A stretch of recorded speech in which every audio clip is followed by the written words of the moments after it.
Bless this county and let it be prosperous. Thank you that everyone made it here safely, and please help everyone to make it home. Please bless our country and help it to do well as we continue in the future. Amen. Amen. Please join me in the pledge. I pledge allegiance to the flag of the United States of America and to the republic for which it stands, one nation, under God, indivisible, with liberty and justice for all.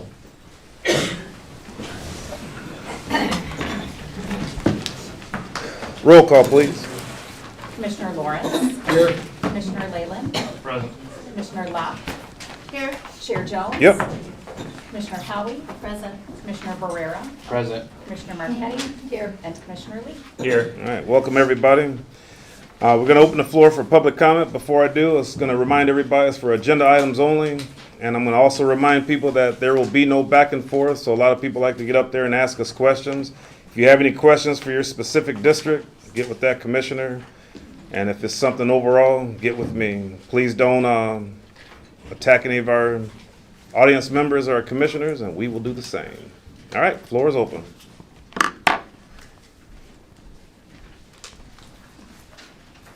Good evening, my name is Carrie Lee, and I am the CIDA President and County Employee. I stand before you today to address a pressing concern that affects the well-being and financial stability of county employees, the significant increase in health insurance costs. The increase for Plan E, selected by the majority of court staff, poses a substantial burden on families and individuals with major medical issues, despite the benefit for single employees who can obtain a free or low-cost plan. The cost of living adjustment and yearly raises are insufficient to offset the additional 27% or $51.23 deducted per each of my paychecks. For others with only 2 people on the same plan, the increase is even more severe, an additional 50% or $78.88 more biweekly. The only other option is to switch plans by either increasing the deductible, limiting oneself to Michigan-only doctors, or choosing a hybrid plan that has significantly more restrictions. This is without any type of raise or cost of living increase for months after the financial increase to our employee checks. This strain affects families wanting to participate in end-of-the-year holidays like Thanksgiving and Christmas. While I firmly believe the commissioners have our best interest at heart, it's challenging to address concerns that may not be fully understood from an employee's perspective. With the relentless rise in inflation, it becomes increasingly difficult to appreciate the benefits of working for Cass County when many of us still qualify for food stamps, myself included, which is particularly embarrassing because I have a good job with great benefits. Other employees have a second job, taking precious time away from their families. Each time we glimpse financial stability, we're confronted with exponential costs to maintain our current benefits or the necessity to seek providers further away, which increases our use of vacation and ETO time. The choices in this situation also compel us to sacrifice the quality of care from the specialized doctors we rely on. The question then arises, do we truly have excellent benefits and pay when our choices are limited to either compromising our healthcare providers to save money or pay anywhere between 27% and 50% more per check to retain our current health benefits? On a personal note, I dedicated 8 years off and on applying to Cass County, driven by the positive testimonies of lifelong employees and the promise of a pension, affordable health care, and employment stability. It is disheartening to see the gradual erosion of these benefits that made Cass County such an attractive workplace in previous years. I urge you to reconsider the 80-20 cost sharing arrangement and eliminate the hard cap to help secure a measure of financial stability for all employees. Thank you for your attention and understanding. Thanks. Thank you.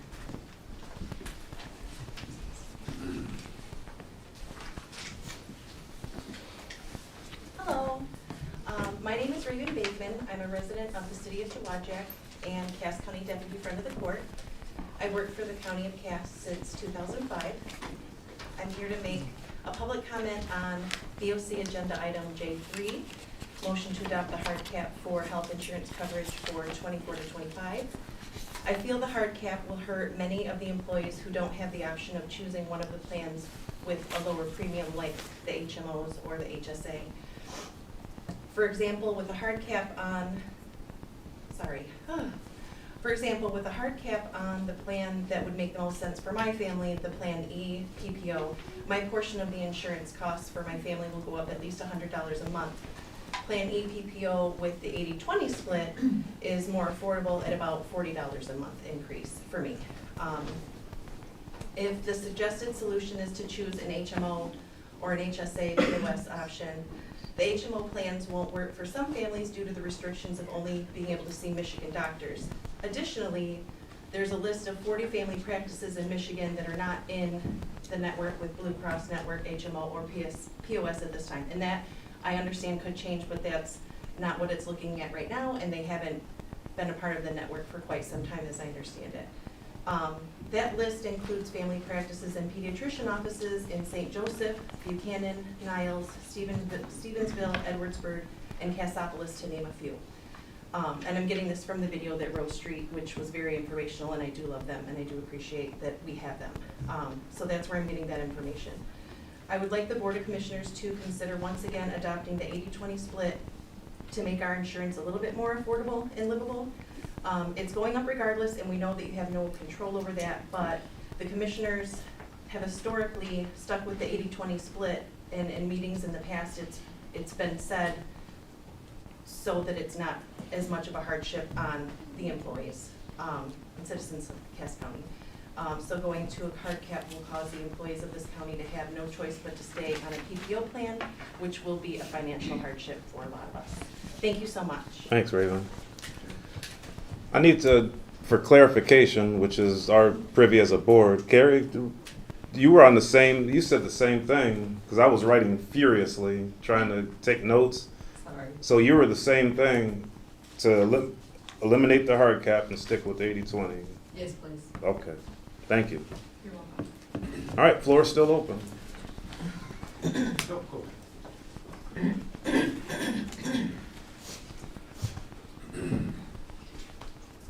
I stand before you today as a deeply concerned citizen and taxpayer of Cass County. I am here to express my outrage over the proposed interim cleaning contract with Cleaning Company, set to be discussed this evening. This contract, which proposes a staggering $17,780 per month through September 30th, raises significant issues that must be addressed. First and foremost, this contract represents a blatant misuse of county's financial resources. At a time when we are facing numerous financial challenges, it is imperative that every dollar is spent wisely and responsibly. Approving such a high-cost contract without thoroughly exploring more cost-effective alternatives is not only irresponsible, but also is a disservice to the taxpayers who trust you to manage our county's budget prudently. Furthermore, there are serious conflicts of interest at play here that cannot be ignored. Family member who is a candidate for a drain commissioner co-owns a business that charges the county significantly more for cleaning services than a previous provider. Additionally, a family member is a current county commissioner and is also running in the primary. This dual role creates a clear conflict of interest, raising concerns about influence, favoritism, and prioritization of personal and financial interest over public. This situation undermines public trust and confidence in our local government. It is unacceptable that family members hold positions of power while benefiting from substantial county contracts. Such conflicts of interest and potential for biased decision-making must be addressed to maintain the integrity of our local government. I urge you, our elected officials, to reject this excessively high contract. Our tax dollars should be used to benefit the community, not to line the pockets of a few select. It is your responsibility to ensure transparency, accountability, and ethical governance. As a community, we are watching. This is an election year, and your decisions will be remembered at the polls. We demand that you act in the best interest of citizens you represent, not in the interest of personal gain. In closing, I call on all concerned citizens to stand with me and voice your concerns. Attend these meetings, reach out to your representatives, and demand fair and ethical governance. Together, we can ensure that our county's finances are managed with care and integrity. Thank you.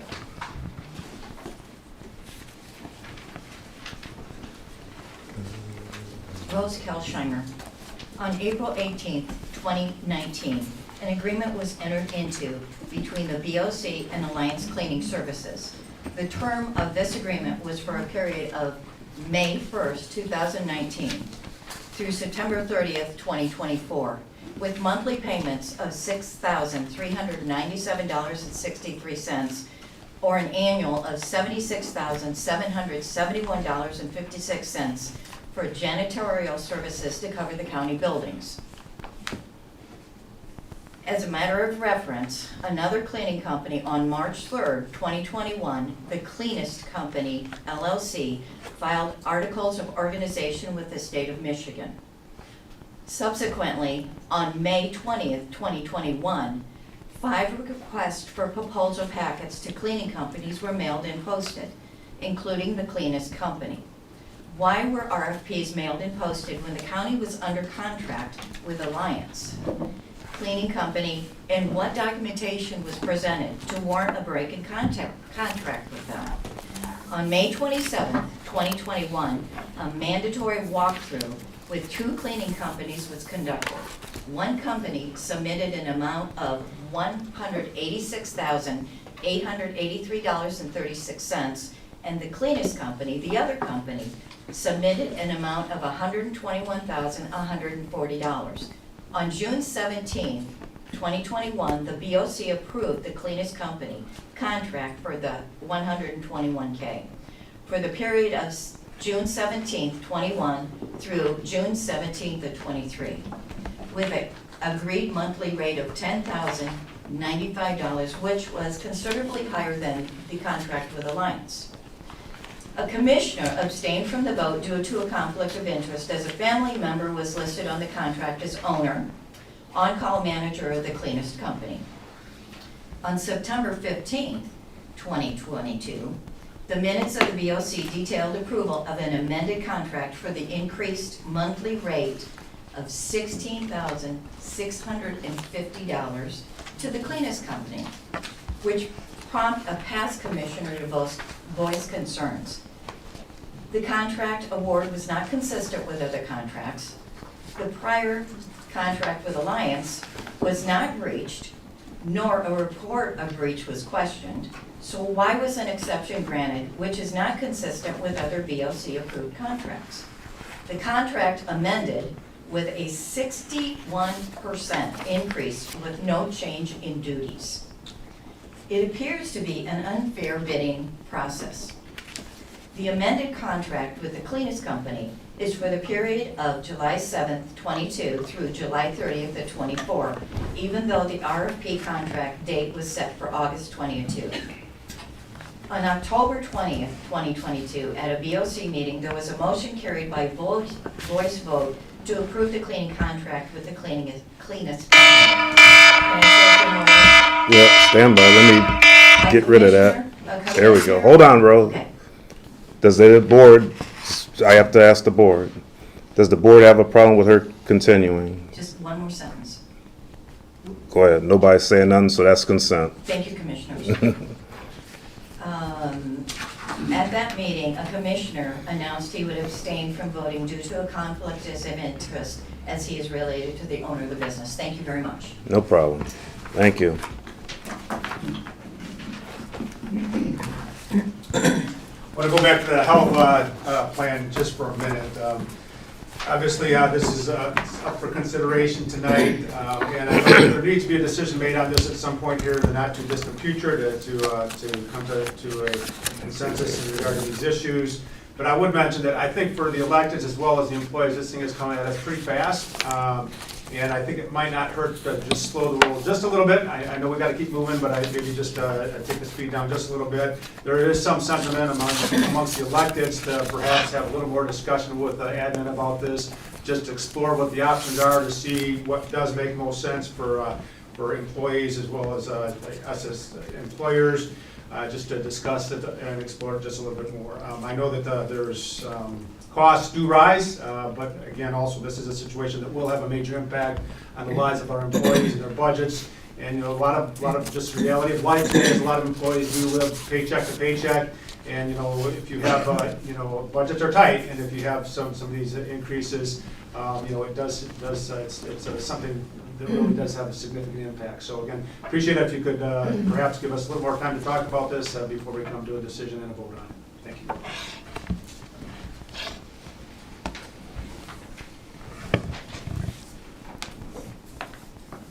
Floor is still open.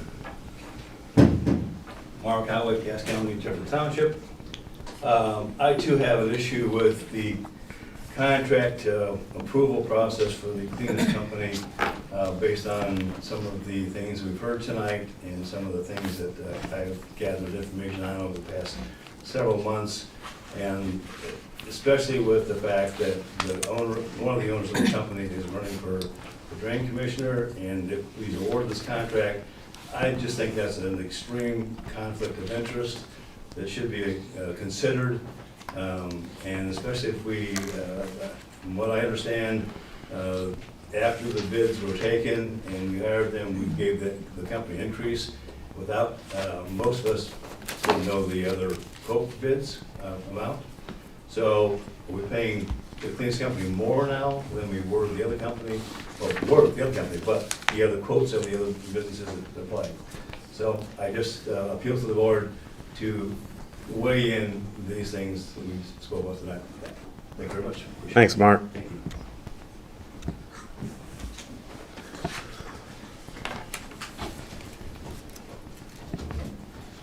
I'm Beth Daly, the HR Director here at the county.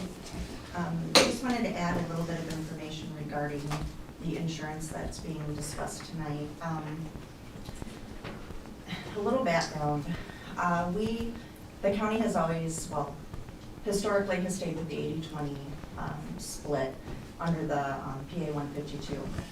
We did make a recommendation this year to go to the hard cap, and that recommendation was for various reasons. To back up just a little bit, I want to just give a little bit of context. June 30th, when we processed our payroll, we had 189 employees on that payroll. 163 were full-time, 26 were part-time. Of the 126 that were, or 126 were enrolled in medical plans, 25 opted out and take the cash stipend. The remainder of the employees are either covered under existing employee plans through a parent, a spouse, so on, or they're in their probationary period. Of the plans that we currently have as of June, our 4 plans, Plan E that you're hearing a lot of conversation about, we have 110 employees enrolled in that plan. That is our most popular plan because it's our richest plan. Under the 80-20 split, the premium costs are only a few dollars difference between Plan E, Plan G, Plan F, and Plan H.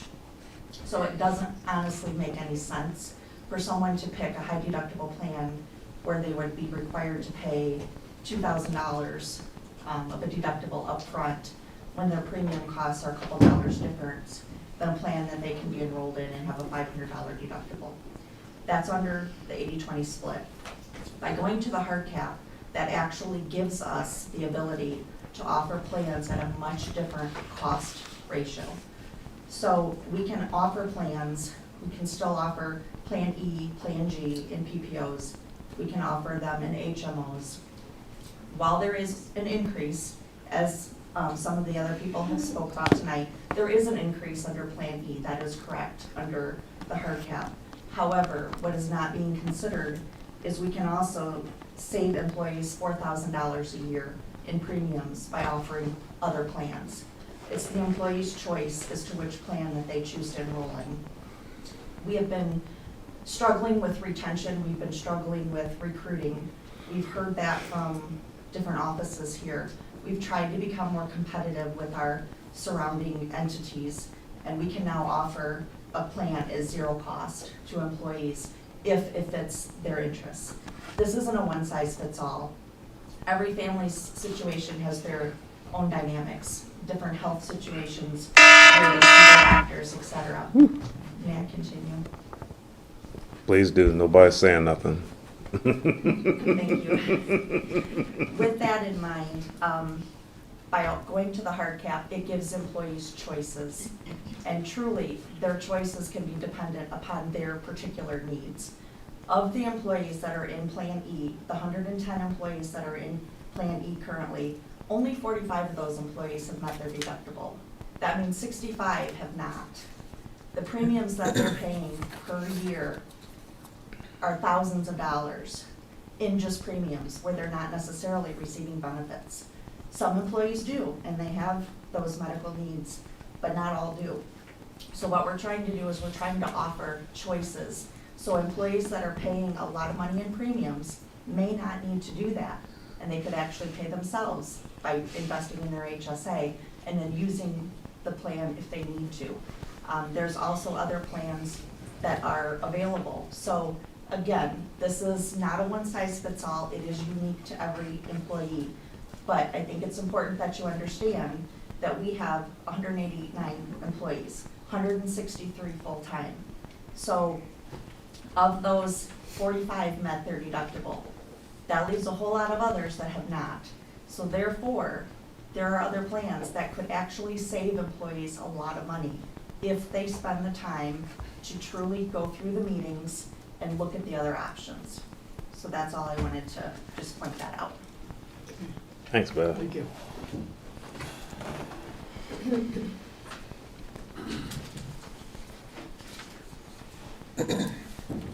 Anybody else? All right, floor is closed. Public comment. Item F. Do we have any additions or deletions to agenda? I do. I would like to move under consent agenda J3 Mhm. and J8 to new business, to the 8 as number 4, and then number 3 as 5, under new business. 8 is 4 Yeah. and 3 is 5. All right. Anybody else? All right, number 7, Commissioner Locke. I make a motion to approve the agenda with the changes made to it. Second. Have motion on the floor and support. Any other discussion? Hearing none, all in favor say aye. Aye. Any opposed? Motion passes. All right, the best part of the night. We have a couple recognitions. So if we could, we'll give we have Channel 16. I don't know who that is in the back. 22. 22. Thank you both. Yeah, thank you all both for being here. We're going to give you a second to get set up because we would like the officers to, get the proper recognition. So, Sheriff, you have the floor.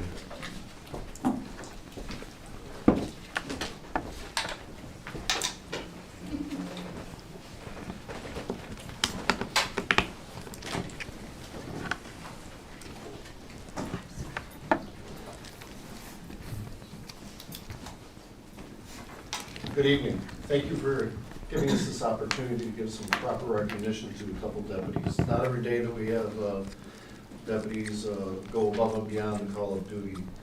And when we do see that, we want to give them recognition. They go through a lot of training, they go through a lot of exercises, and they go through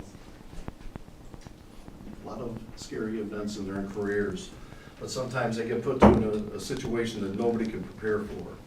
And the situation I'm going to explain to you is what took place, and these deputies were put into service for. I'm going to go through the actual letter of commendation, but I want to set the scene for you a little bit. So it was at night, about 11 o'clock at night, at the intersection of Waukegan Highway and Daly Road. I think we're all familiar with that intersection, being a few accidents there in the past. And a vehicle was heading westbound with check that, eastbound, coming from the west, with three teenagers from White Pigeon heading home from Warren Dunes State Park. A vehicle was then coming into the intersection, stopped at the intersection with two individuals in the vehicle. They stopped at the intersection, but then they pulled out in front of the eastbound vehicle containing the three teenagers from White Pigeon. The vehicle struck. They continued through the intersection, then struck a utility pole on the southeast corner of the intersection. That utility pole had a transformer on it, also contained the directional beacons that you see above for the stop and caution lights on it. The telephone pole or utility pole came down on top of the second vehicle, along with the transformer, thus arcing the vehicles, electrifying those vehicles, and both vehicles caught fire. The good news is we had a citizen stop and assist the three teenagers from White Pigeon out of the vehicle, and they were safe. They were uninjured in the crash, very, very, very fortunate. But the two people in the other vehicle were trapped. And that's when Deputies Harris and Deputy Wilson and Sergeant Shields arrived on scene. First, it was these two deputies arrived on scene and found vehicles on fire and the two subjects inside the one vehicle trying to get out. They had to negotiate the electric lines that were still arcing, and it was quite a horrific scene. So I'm just going to go through what exactly took place a little bit to try to paint the picture.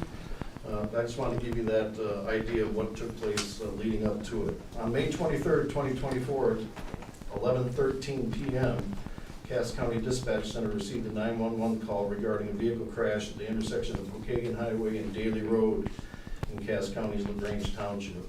The initial reports that the vehicle had hit a power pole and the vehicles were on fires. When deputies Thomas Wilson and Samuel Harris and Sergeant Ryan Shields arrived on scene, they found a chaotic event.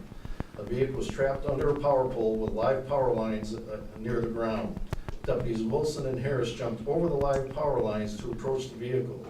One of the occupants exited the vehicle and was engulfed in flames. He was extinguished using a fire extinguisher. The other occupant was still in the burning car. When Deputy Wilson threw a fire extinguisher through the window to provide the passenger an exit point, the passenger then exited the vehicles. Deputies Wilson and Harrison disregarded their own safety and jumped into action to save the lives of the victims. They approached the dangerous scene, extinguished the flames on one victim, and Deputies Wilson and Harrison guided the victims away from the fire and the live power lines and placed themselves in danger while doing so. They monitored the victims until EMS arrived. Your bravery is a credit to yourself and the Cass County Sheriff's Office. You put your safety of the public before your own personal safety and put you in harm's way to help a stranger. Your calmness and professionalism have not gone unnoticed. Please accept this letter of commendation and the Medal of Valor as a token of our appreciation. So I'd like to thank Deputy Tom Wilson and Deputy Sam Harris for that. I do have a pin to put on for a letter for valor that will be given, that they'll be able to wear on their uniforms and be recognized for their service. Mm-hmm. I think they had a little round of applause. Yeah.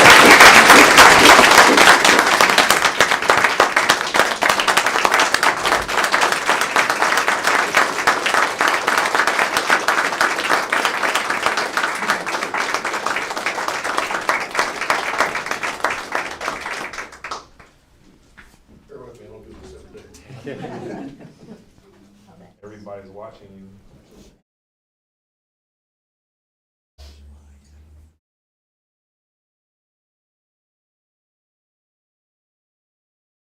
Just to set it up a little further, Under Sheriff Roach and I came to the scene a short time later, and I can tell you it was one of the more chaotic scenes that we've witnessed.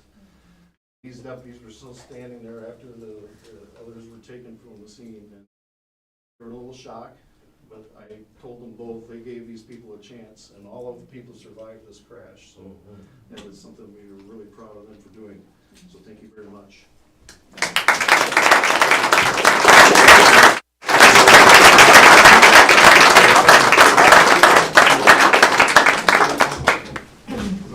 think behind every good police officer is an even better spouse that understands and goes through them sacrifices also. So if you all could come up here also, that would be really appreciated. Take your pictures. Yes. Yeah. Pictures with your heroes, our Yes. heroes and your heroes. Well, I'm gonna also, it's not as good as what they got, but I'm gonna present them with the county coin also. Thank you, brother. Appreciate it. You guys are brave and our heroes. Thank you, sir. Thank you.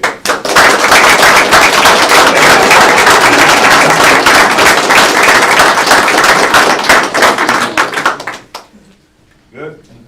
All right. Thank you all. Thanks, guys. Thank you again for letting us have a moment for this wonderful event.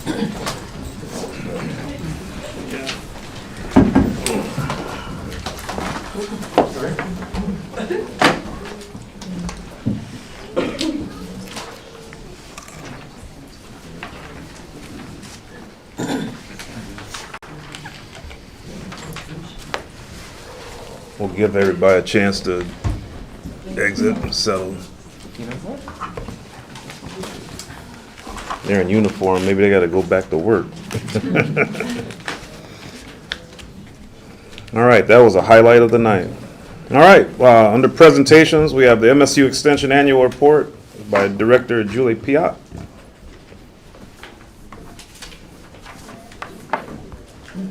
Good evening, and gee, I was hoping we were going to be the highlight, but Mm-mm. You can't beat that. you are a highlight for sure. Commissioner Marquez, appreciate that. So it's always a pleasure to be here to present our annual report for the MSU Extension office here in Cass County. My name is Julie Piak. I'm the district director for MSU Extension here in Southwest Michigan. I want to take just a few minutes to go over the written report that you received in your packets, and then allow some time for the staff who are with me tonight to share a little bit about their great work and what they do. So the annual report is a requirement written into the annual memorandum of agreement that we sign each year that defines the county MSU Extension relationship. It's always a pleasure for me to put it together and present it to the board. So if you'll take a look at the front page if you have that, or I can just go over some highlights of it. First, I wanted to note the staffing.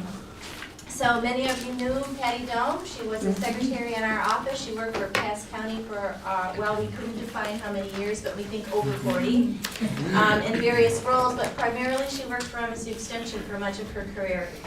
Her work impacted many lives, and her dedication in assisting young people to be successful is commendable, and we already miss her. In fact, she really hasn't stopped. She's been working with Hillary, helping her get ready for the fair, so we do appreciate her time and her service to the county and to MSU Extension.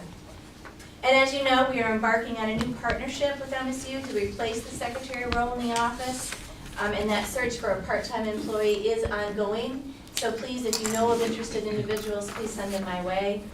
So we can get them to the posting. The funding of the office, you can see that Cass County General Appropriations is just over $100,000 each year. That $133,023 was added to the $14 million of other county investment in the state of Michigan. These contributions from the county leverage the federal, state, and grant funds to support MSU Extension's $98 million budget, which enables us to fulfill our mission in Cass County. And we're very appreciative of that ongoing support.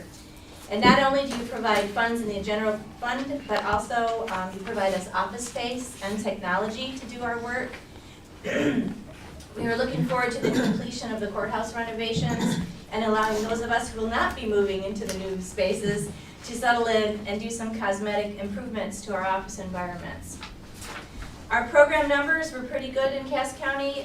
There were 256 programs that Cass County residents were identified as participating in. 98 of those programs were held in Cass County.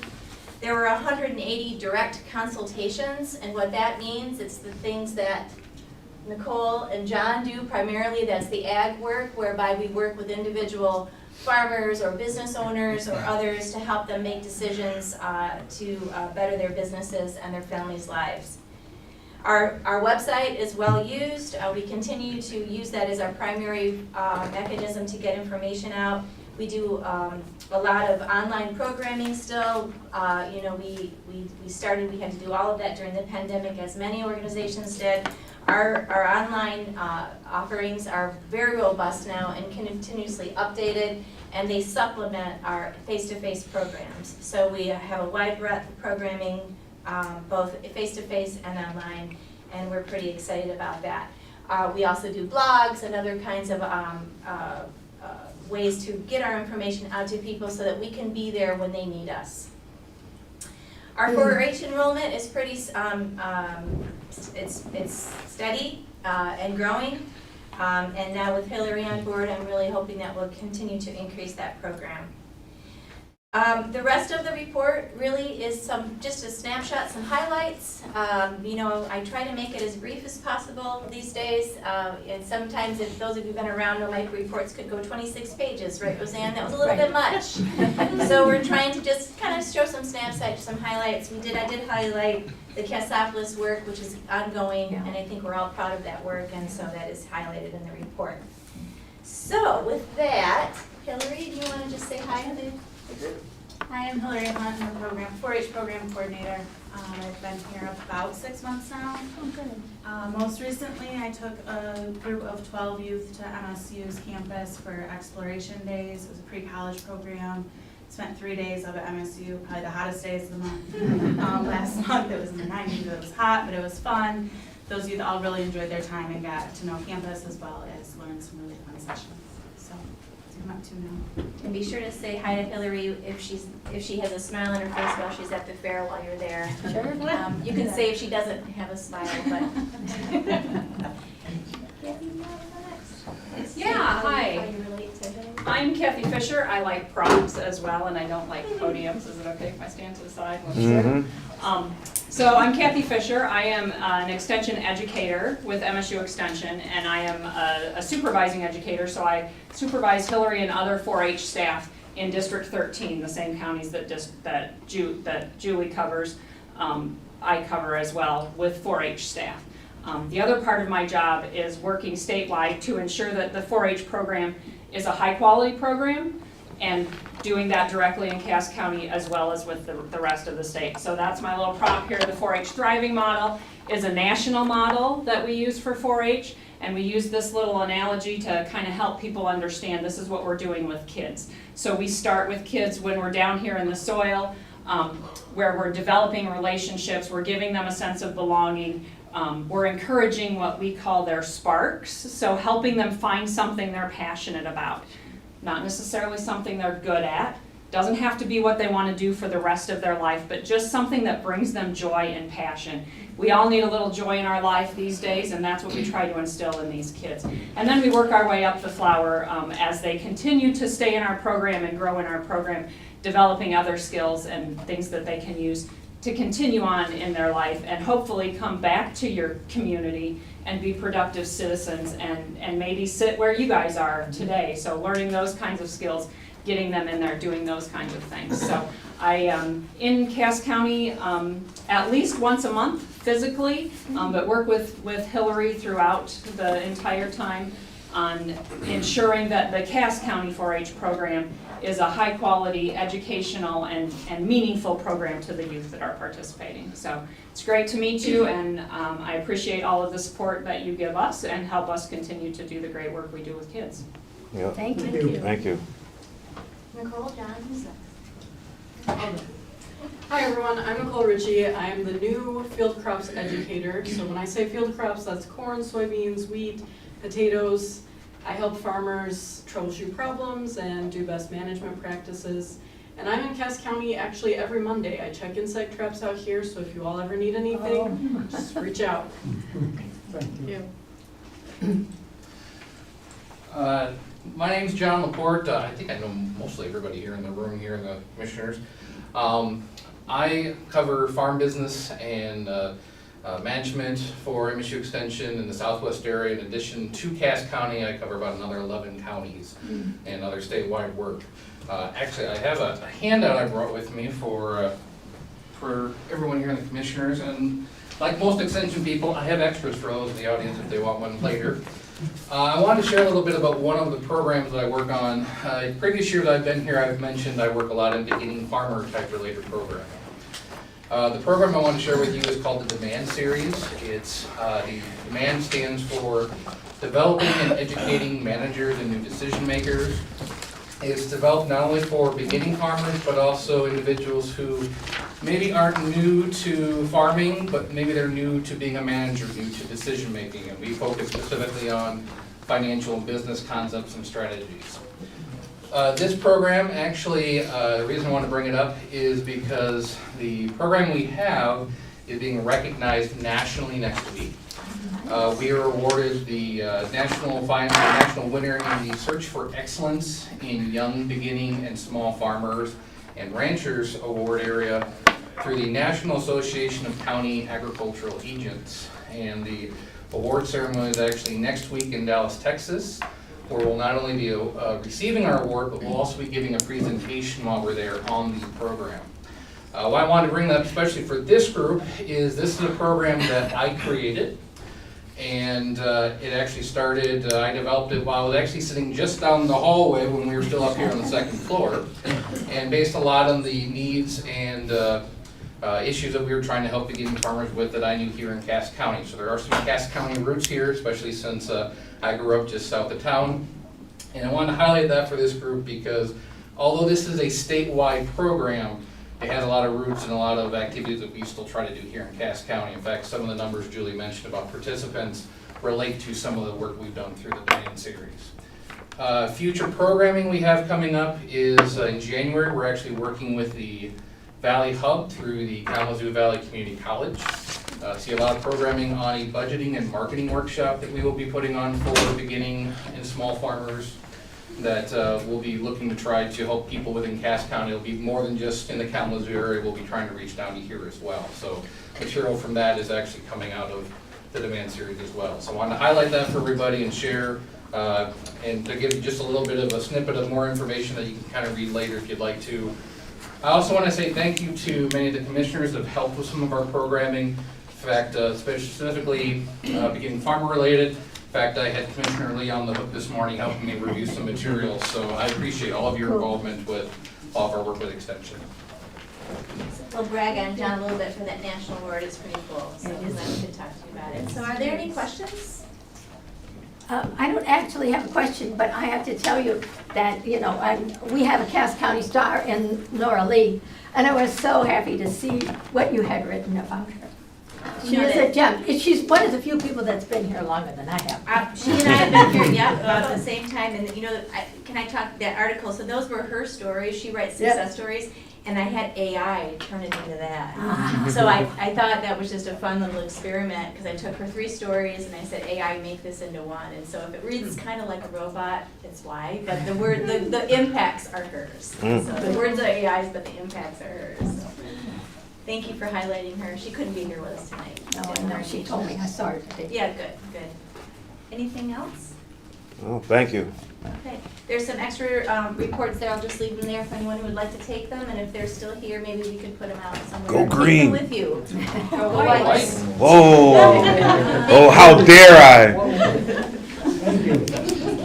I. I like Michigan State too. Just that other team over there I don't like.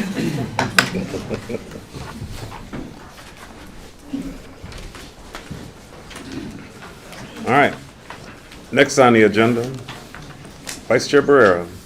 I move the above listed items to be voted on at one time by roll call vote and be considered as the consent agenda by the Board of Commissioners. Second. A motion on the floor and support. Any discussion? Roll call, please. Commissioner Lawrence? Yes. Commissioner Leyland? Yes. Commissioner Locke? Yes. Chair Jones? Yep. Commissioner Howie? Yes. Commissioner Barrera? Yes. Commissioner Marquetti? Yes. And Commissioner Lee? Yes. All right. Consent agenda passes. Commissioner reports. District 1. Nothing to report? District 2. Well, I have a report to give, and it has to do with Frank Butts. He has officially resigned as township supervisor. And Dave is taking over as deputy supervisor until after the elections. So that was quite a shock That is. because I didn't know he was going to do that. Yeah, it is. But that's to take care of his wife so he can Okay. spend more time with her. Okay. So Makes sense. I will just say what I said the night of his resignation. I thank Frank Butts for his years of service that he has given to this community Gosh, yes. and dedication. Gosh, yeah. And I've known him for a long, long time. Good guy. Anyhow, that's my report. All right. District 3. I just want to let you know Newburgh has got their plans drawn up for their new town hall they're gonna build. So they are taking bids right now on that. So if anybody's interested, you can go to their website to put in a bid for the public. And I was at the Vandalia fireworks and they were very good, very good. So they're doing a lot there. It's really nice. Nice. District 5. Nothing to report at this time. District 6. Nothing to report. 7. Well, what I'm, it's short.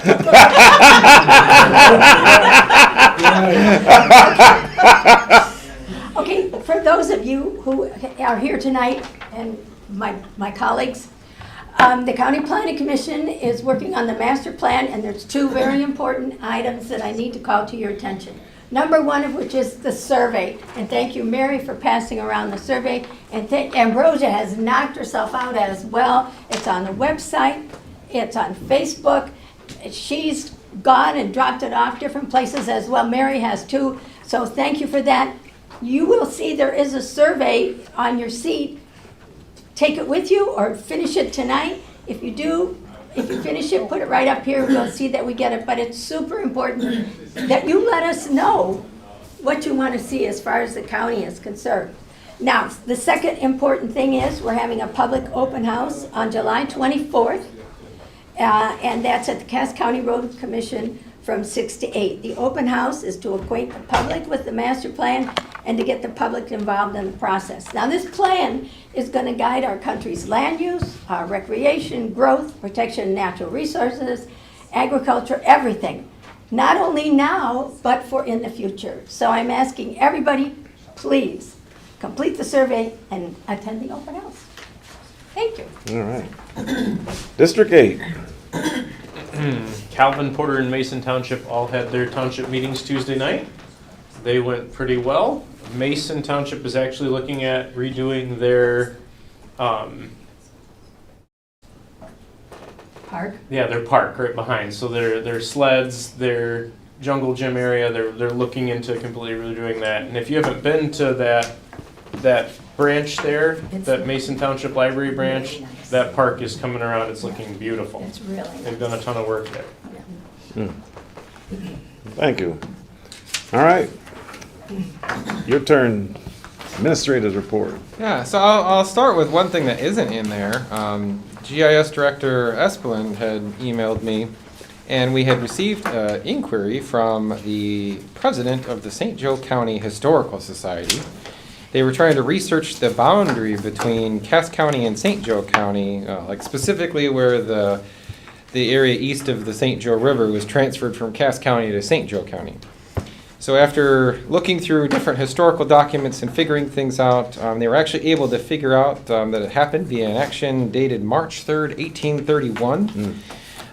The president there was incredibly relieved and grateful that we were able to help him out. Apparently she said she had been looking for days and was like on the verge of pulling her hair out because she couldn't figure things out. So I thought it was a really interesting story that shows that GIS is one of those departments where not only are we talking about current inquiries that people have with addressing and things, but sometimes looking back 2 centuries ago to figure out what happened with land use and things like that. So big thanks to her and her department for helping out with all of the odds and ends that come up.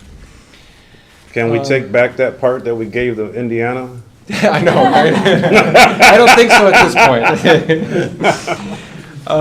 In terms of my report, I'll touch on a couple things. So for the fiscal year 25 budget, we are planning to have a draft budget for review. Quick discussion. I mean, obviously it isn't the final version. We'll have a workshop that comes later, but we're planning to have that in your possession next week for the committee of the whole. I also will note the civic clerk agenda system. Actually, the new agenda was created entirely in that new system. I know we're still working on kind of ironing out the kinks in terms of how to submit items. We'll have some more training to do and kind of getting used to the integration with the new system, but I'm using it on my tablet right now. Actually, the new version of it gives a cool digital version that you can interact with. So it's really neat. I think it's going to make the agenda process a lot smoother. We're going to be able to show approvals and things like that right in the documents that get submitted. So the fact that nobody noticed that it was much of a change, I think was a good thing because it means it was working pretty well. Materials management planning, we actually had a notice of intent we had to submit to the state of Michigan, Department of Environment, Great Lakes and Energy, and I think it was July 6th was the deadline. So it was our tri-county area of Berrien, Cass, and Van Buren that are working together. We had our interlocal agreement and the contract with the Southwest Michigan Planning Commission that were previously approved. So we actually submitted all the required documentation to Eagle and do not anticipate any issues, so we're good to go there. Now the real work begins in terms of having that committee formed and working to figure out what a materials management plan for the tri-county region looks like. So that's going to take quite a bit of time. I wanted to give everybody a heads up though. One of the things that we are looking to do, there will be a revision that comes to the interlocal agreement for the committee of the whole next week, and it's to add the Pokagon tribe to the interlocal agreement. They've expressed an interest in wanting to be a part of that. We think it makes a lot of sense to be able to work with them. Actually, the last meeting was held over at their community center. So we're going to actually have a revised or amended version that we're going to bring that's going to designate a seat on that committee to the Pokagon tribe. The last thing I guess I'll touch on is the Public Defender's Office project. That's been something we've been working on for the better part of the last year. We're finally at a place where we've got everything ready to go. Work will actually start next week. In terms of some of the demo work, and we've had CASA was moved over actually to this building here. That ultimately they'll be down in where the Veterans Office is now, and we all move over to the historic courthouse. So we think that'll be a great space for them. But we anticipate having the Public Defender's Office open and ready by probably around the middle of September. So it'll take about a month and a half or so, but we're excited to see that underway. All right. Thanks, Matt. No problem. All right. County partners. Marty, I think you're the only one here. Do you have anything for us? Nothing new. We have a concert next Friday. All right. Oh, nice. You all serve good food at lunchtime. Thank you. All right. Drain Commissioner. Have anything for us today? You've been a busy guy with all this rain. Yeah, I'm getting ready to step out, but I just wanted to, first off, I appreciate you talking about Frank Butts. He did a lot for this county. He served on many boards of determination. He really understood the drain office, even when he had to go to his board to defend my assessments, and he will be sorely missed. We had quite a bit of rain. I'm getting some reports, anywhere from about 4.5 to 6 inches. We're dealing with it.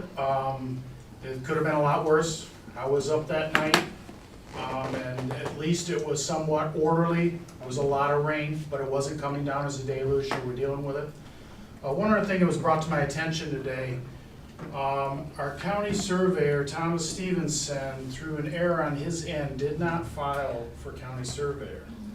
So.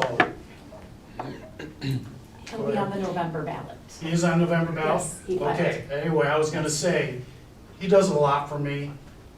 He does a lot for GIS Director Esplin.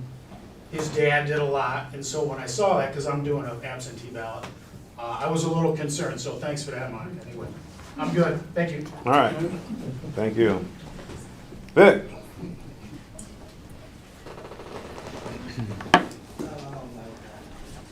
I want to use my time here tonight just to talk a little bit about CDEP. As we know, obviously, we got things coming around the corner in August, and I just wanted to give a little perspective from the prosecutor's office. You know, I think as a lot of you know, 21 years ago, I came here from Muskegon. Obviously, the bulk of my career now has been in Cass County as the elected prosecutor. But while I was in Muskegon, I did serve as, for about 10 or 15 years as the drug prosecutor and a homicide prosecutor, so probably well over 100 murder cases as far as going to the scenes and so forth. Tried 19 homicide cases. Was really immersed in that stuff. But when I came here to Cass County, I remember the former sheriff at the time, Rick's boss at the time, was obviously now our sheriff, but Joe Underwood, said, Vic, you think crack cocaine is bad because that was a drug of choice up in Muskegon. He says, wait until you see meth. And Joe certainly was correct. Meth is a huge bane. At that time, we were number 4 in the state of Michigan when it came to meth activity. And meth labs. At that time, you recall, it was meth labs that were the predominant way in which meth invaded our communities. And like I said, he was absolutely correct. It brings violence, it brings devastation. Just to give you a few examples of that. The mom and pop labs, as we called them back at the time, they steal the anhydrous pneumonia initially. From the farmers, they'd use chemicals they get from Myers, from Walmart and so forth, and they do little plans of anywhere from 5 to 10 individuals, and they make this stuff. It's tough to get a lot of quality meth, but they usually get about 10 grams of the stuff. And when they get those 10 grams, they smoke it up, they steal things to get more money, and oftentimes, as I'll talk about in just a second, violence would come from this as well. So that what we saw, from day one, the first year I was here and so forth, there were just meth and drugs were meshed with violence in our community. I can think of all 4 corners of the county. It started up in the northeast side of it near Kalamazoo. We had some meth dealers that were using a junkyard to make their meth. One of their drug dealers, a lower level drug dealer for them, crossed him, didn't get his money, and so they burned him to death, or actually burned him in a school bus. He tried to exit the school bus. They shot him and killed him in that regard on the Reeves property, that some of you might remember. This stuff is not imaginary. It's not theoretical. It's very real. Go to the northwest part of the county, Dowagiac, Michigan, just a few years ago, not too long ago, a year or two ago, drug-related. In my recollection, it was meth as well. There was a guy that went in there, knew that this house had marijuana, had meth, had other drugs. So he went in there, he shot one of the guys there, and immediately duct taped the other people, allowed the guy who was shot to bleed out and die. Went out, met with one of his cohorts, and said, "I'm going to go back in and kill the others so that we, have no witnesses." But fortunately, the guy talked him out, and there was only one murder that night. So again, the drug stuff is very real. You go down to the northeast corner. I can recall a factory down there in the Edwardsburg area where a kid from the South Bend area, high on meth, a gangbanger wannabe. He decided that he was going to, because of his meth being high and being a little bit deranged, decided to kill one of his co-workers, stabbed him in the throat with a knife, and that young man died, bled out on the floor of that factory in the Dowagiac area. Go to the southeast corner, again, Mason Township. I talked to this a little bit, I think RJ and Roseanne heard about this last night at some of the commissioner meetings. A young man high on meth went to his parents' house, and he, again, wanted money, wanted property. His father wouldn't give it to him, so he took a knife and cut his father's throat, and again, his father died out in that situation as well. So stuff is real, and it's very dangerous, but I just want to bring you fast forward to where we are now in regard to drugs in Cass County. And again, the absolute importance of having a drug team, because in each of the murders I just talked to you about, one of the reasons why each of those murders was solved was because of the CDOT drug team. They knew the players, they knew how to investigate these cases, they knew how to get confessions, and they knew how to help my office get the conviction on those cases. Without the drug team, I think there's a good chance that those cases would not have gotten solved, at least some, if not all of them. But as I told you, back then it was about 10 grams per clan, when they would make this stuff. Well, the game has changed. Mom and pop labs are gone. The making of the meth here locally doesn't happen anymore. Because of the open border, we have meth flowing up from Mexico. They have huge factories in Mexico that make this stuff. It comes up on the traditional lines. They used to bring cocaine. It still does to some degree, heroin, all these type of things. It comes up into throughout the Midwest, throughout the country. It brings a lot of violence with it. And I can tell you, as the sheriff can and other law enforcement individuals, Cartel activity is right across the border. It's in South Bend, it's in Elkhart, it's in places, in Kalamazoo. It's all around Cass County. And without having the buffer of a drug team and a drug prosecutor, again, we're putting ourselves in an extremely vulnerable state. We had a guy that was stopped, again, south end of the county, a guy by the name of Harold Matthews, who just pled guilty on Monday in court. He had been stopped by a drug team here in Cass County, had about 1,000 grams of methamphetamine. So we've gone from about 10 grams to about 1,000 grams. So if there's, ever hear anybody saying, we really don't need a drug team, just give them those numbers. But it was more than just that. In addition to, and when he pled, we expect to get about 16 years in prison because of the work of my drug prosecutor in that case. But the search warrants were also took place at his house down in Elkhart, and in Elkhart they found 6,000 more grams of methamphetamine in his house. Again, over 6 kilos. So this stuff is real, it's prevalent, and it's not going to go away, and we can't put our heads in the sand in regard to it. Just one other thing I want to talk about in regard to drugs. Fentanyl is the evil cousin of methamphetamine. It's even more dangerous as far as bringing fatalities. Think about this, and there's probably some people in this room that have had some experience, with tragedy, certainly with war, with the Vietnam War in particular. We lost 52,000 of our best and brightest in that war over a 6-year period. When it comes to fentanyl, every year we lose over 100,000 people to that drug now. And the Cass County has not been an exception to that reality. So again, I look forward to having this drug team. The millage has passed 5 times previous. I'm hopeful and confident it will pass again this time, because it certainly is needed.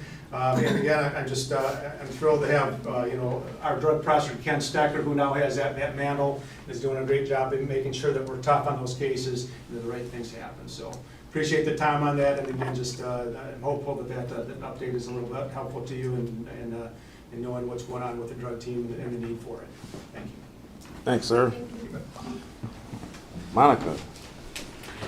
Just real quickly, we have an August 6th primary election. Absentee ballots are available from your local clerk. We also have early voting coming up Saturday, July 27th through Sunday, August 4th, all at the Road Commission. In August, in primaries, Michigan has an open primary. When on your ballots, the first column is all Democrats, the second column is all Republican. It continues on to the back. We know no one takes time to read instructions, and so we see an abundance of spoiled ballots in August elections. So I'm just giving a little reminder that you cannot split your ticket in August. That means you can choose one party and vote. You cannot vote for one Democrat and one Republican. You'll lose all of your partisan votes, and we want all of your votes to count. Also, if you have an absentee ballot at home, and you're not comfortable putting it in a drop box or mailing it, you can bring it into early voting and put it right in a tabulator, or you can take it in on election day. They just altered the laws on that. And you can put it in the tabulator on election day as well. So. Well, thank you for what you do. The treasurer still here? She left. She was hiding behind the podium last time. Sheriff, do you have any more?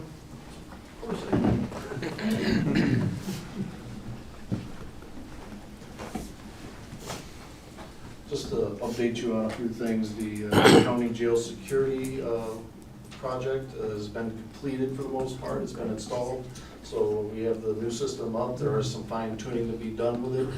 We have to do a test that's going to be kind of interesting. It's called the FEAR system, and it's designed so if there's a fire in the jail, it opens up all the doors.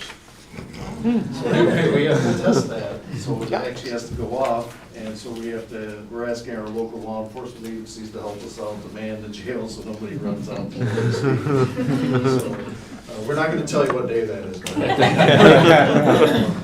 But we thank you for getting that updated. The staff are very happy with the better view they're getting with the updated camera system. It used to be 24 years old prior. So you can imagine that has been a great addition. I am going to be bringing back to you a proposal for the duress alarm system. I know we brought that to your attention before. We actually got a grant approved, but the problem was that there wasn't a completed system quote We now have a completed quote to bring to you, and we're gonna resubmit for more money from our grant to help pay for that, and I'll be bringing that to you very, very soon. And hopefully next week, the Animal Control will be putting in the fencing project for the run areas for the dogs, so that'll be another great feature we have going on there. Just to kind of echo Prosecutor Fitz's comments about for the drug millage, I think I've told you our staffing is getting replenished. We have 2 people that graduated the academy in May. We've got 4 people that are going to graduate the academy in August. We've got 2 more that are going to go into the academy, another academy in August, and 2 more going into an academy in September. This will be 10 people going through academies, police academies for the sheriff's office.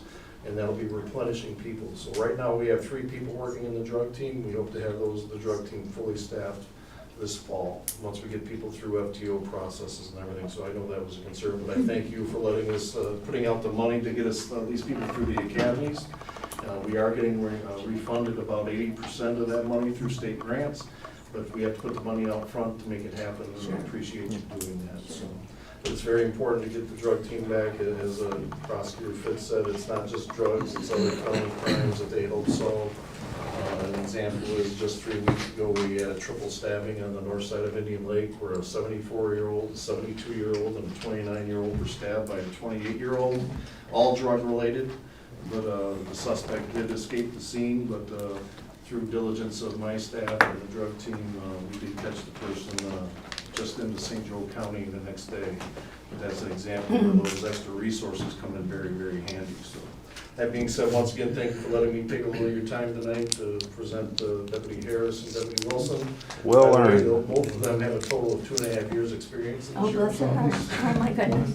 One you put through the police academy, and Good Deputy for them. Harris. Yeah. And Deputy Wilson actually came to us from Mobile, Alabama. Mobile, Alabama. He's got 3 years total experience, so you guys, thank you. All right, sir. Thank you. Judge Beeler is not here. All right.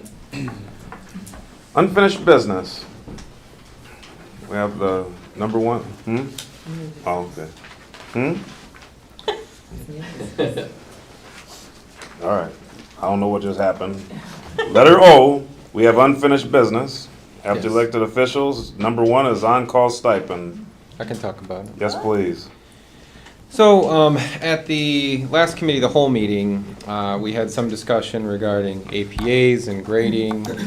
I think it was actually the last regular meeting, and then committee of the whole, we had some additional discussion on it. I think the idea was that with the class comp study that was approved tonight, the board was pretty emphatic with the last committee of the whole meeting that we didn't want to, that there was not a desire to really do much with reclassifications until following that. But Finance Director Renfro and I did meet with Prosecutor Fitz, and we talked about options, and we looked at a couple things. And one of the things that came to light was looking at the potential for on-call duties as it pertains to weekends and holidays. We actually talked with Judge Beeler, and there is a system that they utilize in the for the court magistrates now that facilitates that. So it actually seemed like it makes sense for us to look at trying to be consistent and fair in how we're approaching that from both sides. So that was something that came out of this, is we would like to essentially mirror that same sort of a system in the prosecutor's office. That would be $110 on weekends and holidays for services that would be performed outside of normal operating hours.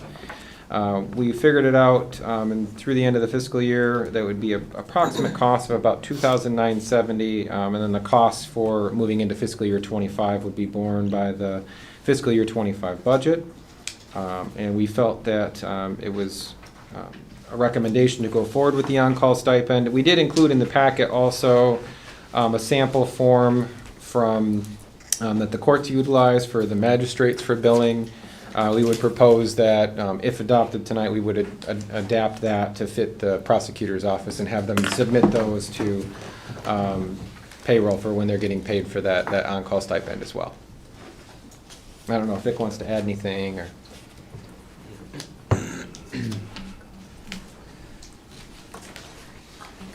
I think Administrator Newton summed it up pretty well and so forth in that regard.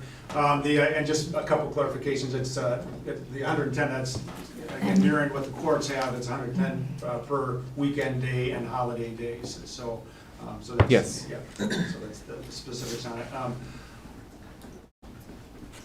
Also, I'm just, in regard to that, I think really that's really the bulk of it at this point. You know, certainly, and hopefully you'll support this. It makes perfect sense, I think, when we talk about parity and equity on this and so forth. And I think, you know, to quote what the Rolling Stones once said, you know, you don't always get what you want, but sometimes if you try, you'll get what you need. And I think we certainly need more help going forward on things, as I've discussed and so forth. You've heard us talk about this exhaustively and so forth. I'm proud of the fact that I brought this up earlier, to have the comp study, and I think that's certainly something that needs to continue to be on the fast track. You know, I certainly would have hoped to see some of the things I'd asked for earlier, but again, too, I'm accepting of this as being something that helps stave us off until the comp study is completed. There are a couple other things that Matt and I are talking about as well that I think are important to be considered, but I think that probably for another evening. So. After the comp study. Pardon? After the comp study? No, this is part It'd be something prior to. Yeah. All right. And again, too, it's nothing major, but again, we'll, you know, I think Matt and I probably both agree it'd be best to have us continue those discussions before we bring anything forward about that. So. Good. Roseanne? I move Thank you, we Vic. approve the on-call stipend to be paid to the prosecutor staff performing on-call duties on weekends and holidays at a rate of $110 per day. Second. All right, motion on the floor and support. Exhaustively. We have any other discussion? We don't need a roll call for that, do we? All in favor say aye. Aye. Any opposed? Motion passes. Rolling Stones. I'm gonna download that on YouTube or something just to get all the words. All right, now we're on to new business. Number 1, the MERS committee dissolution. Jim, you're the chair of that board? The MERS committee met its agenda, so I move that we dissolve the MERS committee. Second. Have motion on the floor and support. Is there any other discussion? All right, hearing none, all in favor say aye. Aye. Any opposed? Motion passes. Jury fees. That's me. That's you. All right. I can make life easy. I'll make the motion to pass this. Second. There it is.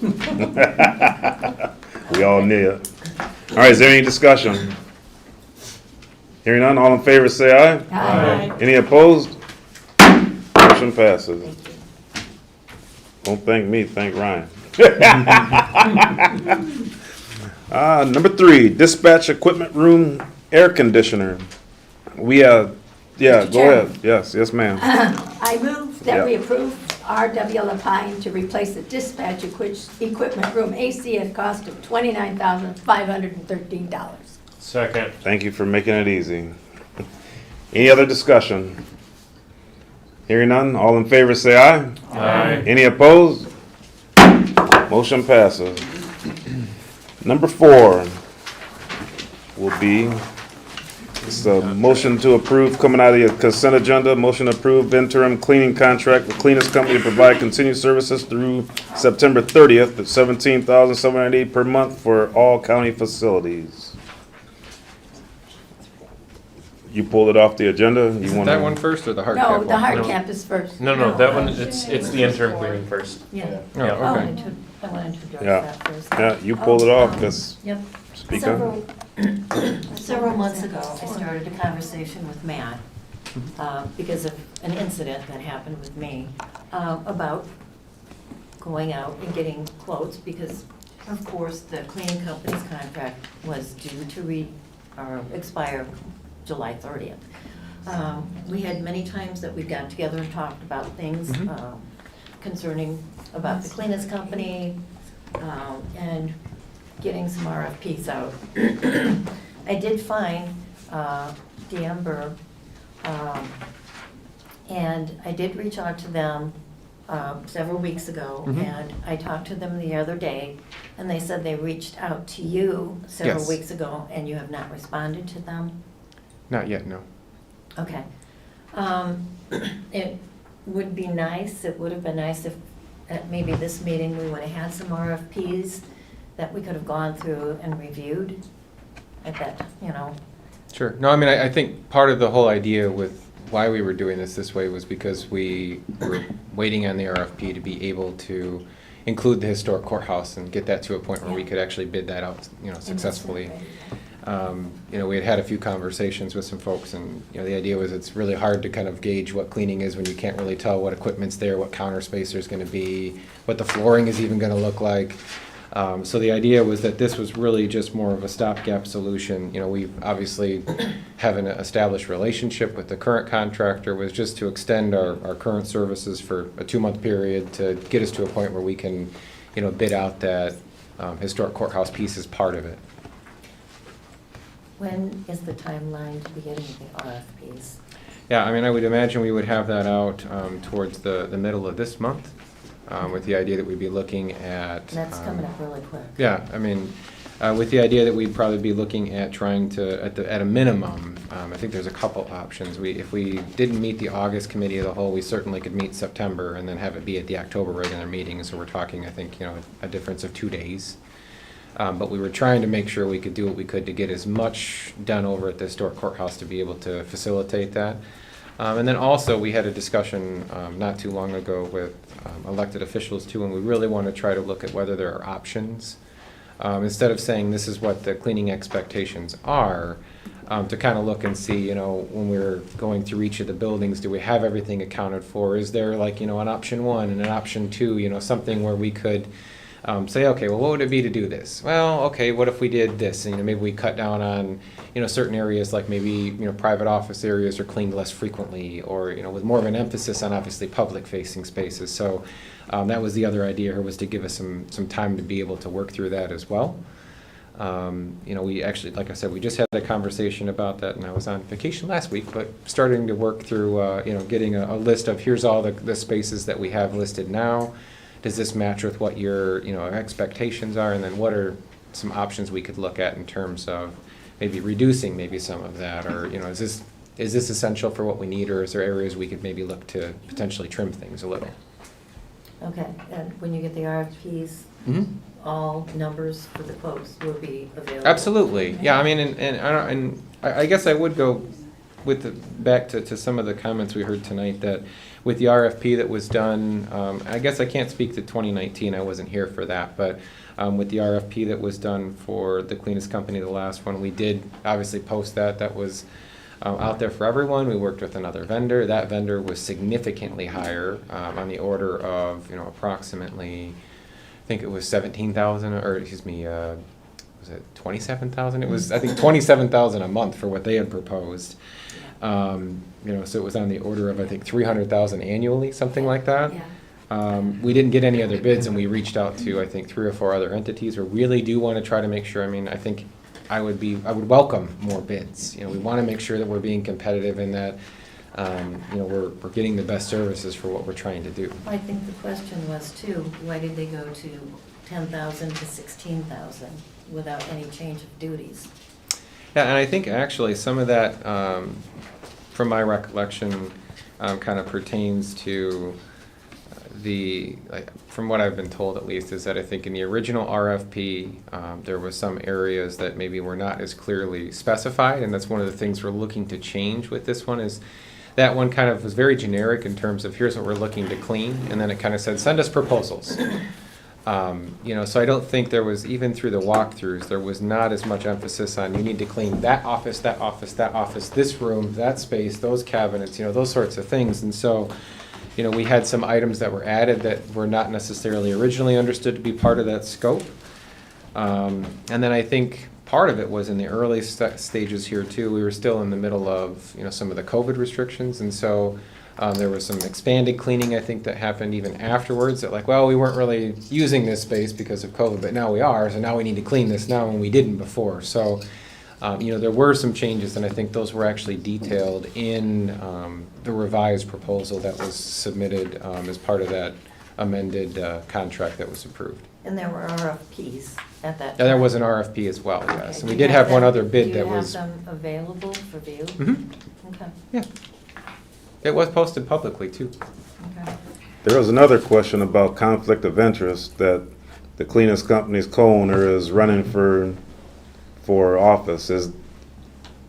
Don't we have a policy for that? We do. I mean, I think from the opinion we got from our legal counsel, I mean, it's really not something that plays into it until after an election actually takes place. So if he wins, then it's a conflict. So yes, I mean, upon, winning Right. that election, that could potentially be a major concern. So right now is my But- question, right now, it's not a conflict of interest. No, and actually, to be quite frank, I mean, with the previous agreement that was from a couple of years ago, that whole question about October and why there was that retroactive part, that was also because I think in that same instance, we saw a similar circumstance where there was, I think, the person at that time was running for another office. Things were kind of put on hold, and then following that, primary process, then we circled back to, looking at the agreement again. I mean, so that is one thing I think we're having this sort of an extension can be beneficial in that, you already know, right? I mean, we would get past the primary, we're getting into, the fall, you'd have some sense of that. And then another comment from the audience for public comments said that one of the commissioners, it was a conflict of interest because one of the commissioners related, but the next, just for clarification, but the next speaker cleared that up, and I'm just reiterating it, said that that commissioner abstained from every vote once the cleanest company was awarded that position. So that's not a conflict of interest either, because they've never voted for any of that. Always abstained. I would say that in all of those circumstances, going back to the initial contract that was entered into, all of those have gone through the county attorney, and all of the appropriate measures that were laid out by the attorney were followed to ensure that those concerns were addressed appropriately. Right. Okay. Mary, I think, go ahead. Generally speaking, with any contract, we should try to adhere to the contract terms from start date to end date. I'm not aware of any other contract since my short time of being here that we've had to extend it. I know given the circumstances, this is a little unique, but also given the fact that it's kind of a high dollar contract, we probably should have been a little bit more careful about following those guidelines and how we want to continue doing business going forward. So that's just my thoughts on that. It's kind of hard though when you don't have a large area done, so you can't take a proper bid for the future. Because that'll be our next problem. So, Yeah. I mean, Yeah, I mean, and that was our major concern was that, we could bid it out based on what we had now, but with the idea that we may do an amendment. Well, the interesting part there then, right, is that, let's say you had 5 competitive bids, and, they didn't include that space. Well, next thing you know, with the current provider, maybe when they include that space, that quote ends up being higher than what you would have paid someone else when they looked at it. So we were like, well, how do we approach this? Right in a back way to where that's we fair? are right now again. And then you're then amending an agreement 2 months after you're entering it. So we wanted to try to avoid, that the whole reason for that, and let's start fresh right when we know things are going to be good. I mean, none of this was ever going to be exactly how we might have preferred, but some of that was just the timing of the building. Rolling Stones again? so what if we extend it for what they are getting paid now and they just continue just doing what our original agreement was? Eliminating the other. You know what I mean? Yeah, no, I Till- mean, we could, I mean. because I think it is a slight increase. We But, did approach we that. wouldn't be able to expect them to do what isn't on their contract though either. Yeah, I mean, and I think that was it, is that we did approach that and said, could we just simply extend the existing for that length of time? And they had basically said that, well, we're taking on a short-term agreement here in this case, there's no guarantee that obviously we're gonna continue. We're doing you a favor in that regard. And there was a few things, I think, even in the last, year that they started to kind of pick up on cleaning-wise that maybe we hadn't been clear about as well before too, so. If it wasn't cleared, then they should. They kind of said, well, we were gonna talk about this when we get there, so here's what we would do it for. And we said, okay, well, maybe it isn't our preference, but we'll bring it forward and see what happens. Yeah, Mary? I mean, if they're No? doing the extra work that they normally weren't doing, then I would understand that. I just believe Deanne Barr would have come in, and it would have given you a chance to review their work. They come highly recommended by the college. No, and I think you're absolutely right, and I anticipate that we'll absolutely have a quote from them as part of the RFP process, and I hope many others. You know, I think that in any RFP sort of environment, right, like the more bids that we're gonna get, and I'll use the class comp as an example. When we get, 8, 10 bids to compare from, I mean, we can look and see, what were the costs that were associated, what maybe are the unique, features or unique options that people offer, what do we get for each one? If you're limited by, we've got 1 or 2 quotes, it is a little harder because you're just kind of comparing one against the other. But if you can get more, that's a good thing. I mean, it allows us to really kind of decide what is in the best interest of the county. So, I mean, I would advocate for that in general. Whenever we're doing RFPs, like the more we can get more quotes and bids, the better we are. I will say this, Tuesday, I was approached by a couple of township officials, including one township supervisor, that said that they do kind of think this is a sketchy situation because of what's going on with somebody running. I have to take into account those viewpoints because I represent those people. And I was kind of surprised that they had brought it up to me. So these township officials are paying attention to some of this stuff. So I just have to bring that forward. So to clear the air about sketchiness, because that's the next thing that people will say about us is we're not transparent or something.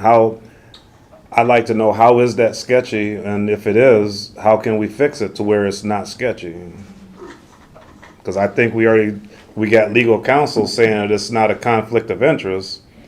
And if we don't go with that, we've got other issues. Well, and I would note too, like we ran into this 2 years ago, we're running into it now. I mean, one of the things we're trying to do with this interim agreement also is to extend that renewal period to a point where we're lining it up with the fiscal year, and that's pushing it past, kind of some of the big circumstances that come up with election seasons also, so that, some of these things maybe are not going to factor in like they would now in terms of people's perception, right or wrong.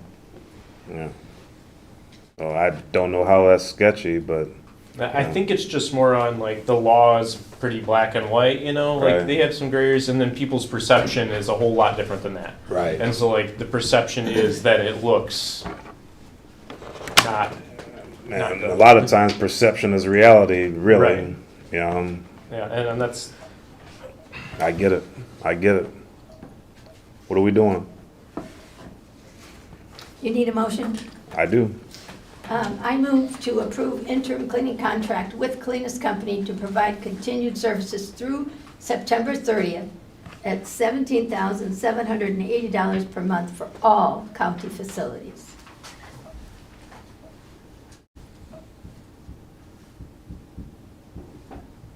I have a motion on the floor. What happens if it dies? Make a motion. All right, we got motion and support. That clears that Mr. up. Chair, I'd like to abstain from the vote.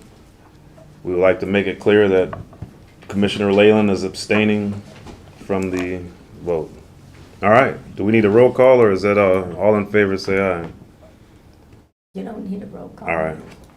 You can want, if you want a roll call, you can have a. We'll just Want say, a all roll call? Yeas and nays. Okay. right, roll call, please. Alrighty. Commissioner Locke. Yep. Chair Jones. Yep. Commissioner Howie. No. Commissioner Barrera. No. Commissioner Marquetti. Yes. Commissioner Lee. no. And Commissioner Lawrence. No. I have 4 no and 3 yes. All right, motion fails. Now what do we do with that? Send it back to you, Matt, and we'll have to revisit this at another time?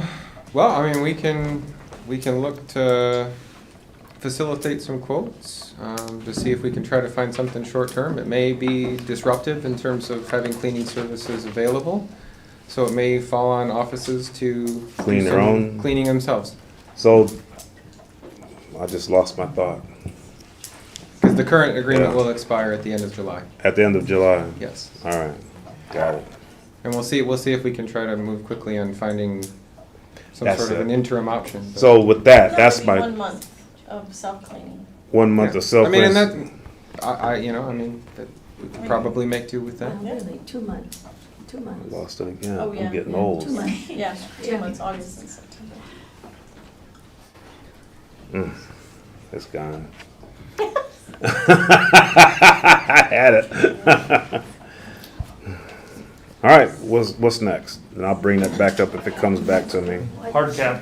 Hard cap. I have to go. I got it.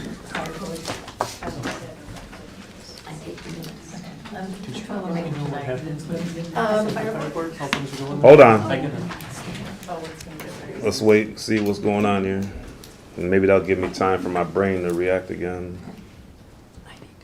Yeah. Yeah. No problem.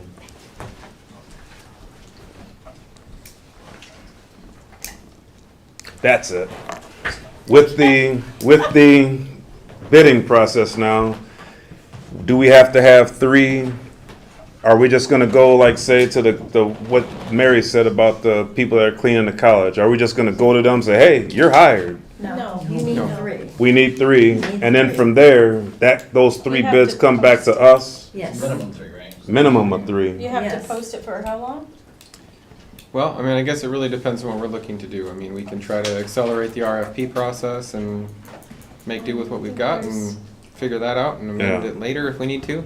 All right. Or we could potentially look to try to see if we can facilitate quotes for more of a short-term option. I mean, All right. at this point, I guess if we're gonna be ending the current agreement, I mean, it probably would make sense to look at trying to just accelerate an RFP rather than a short-term.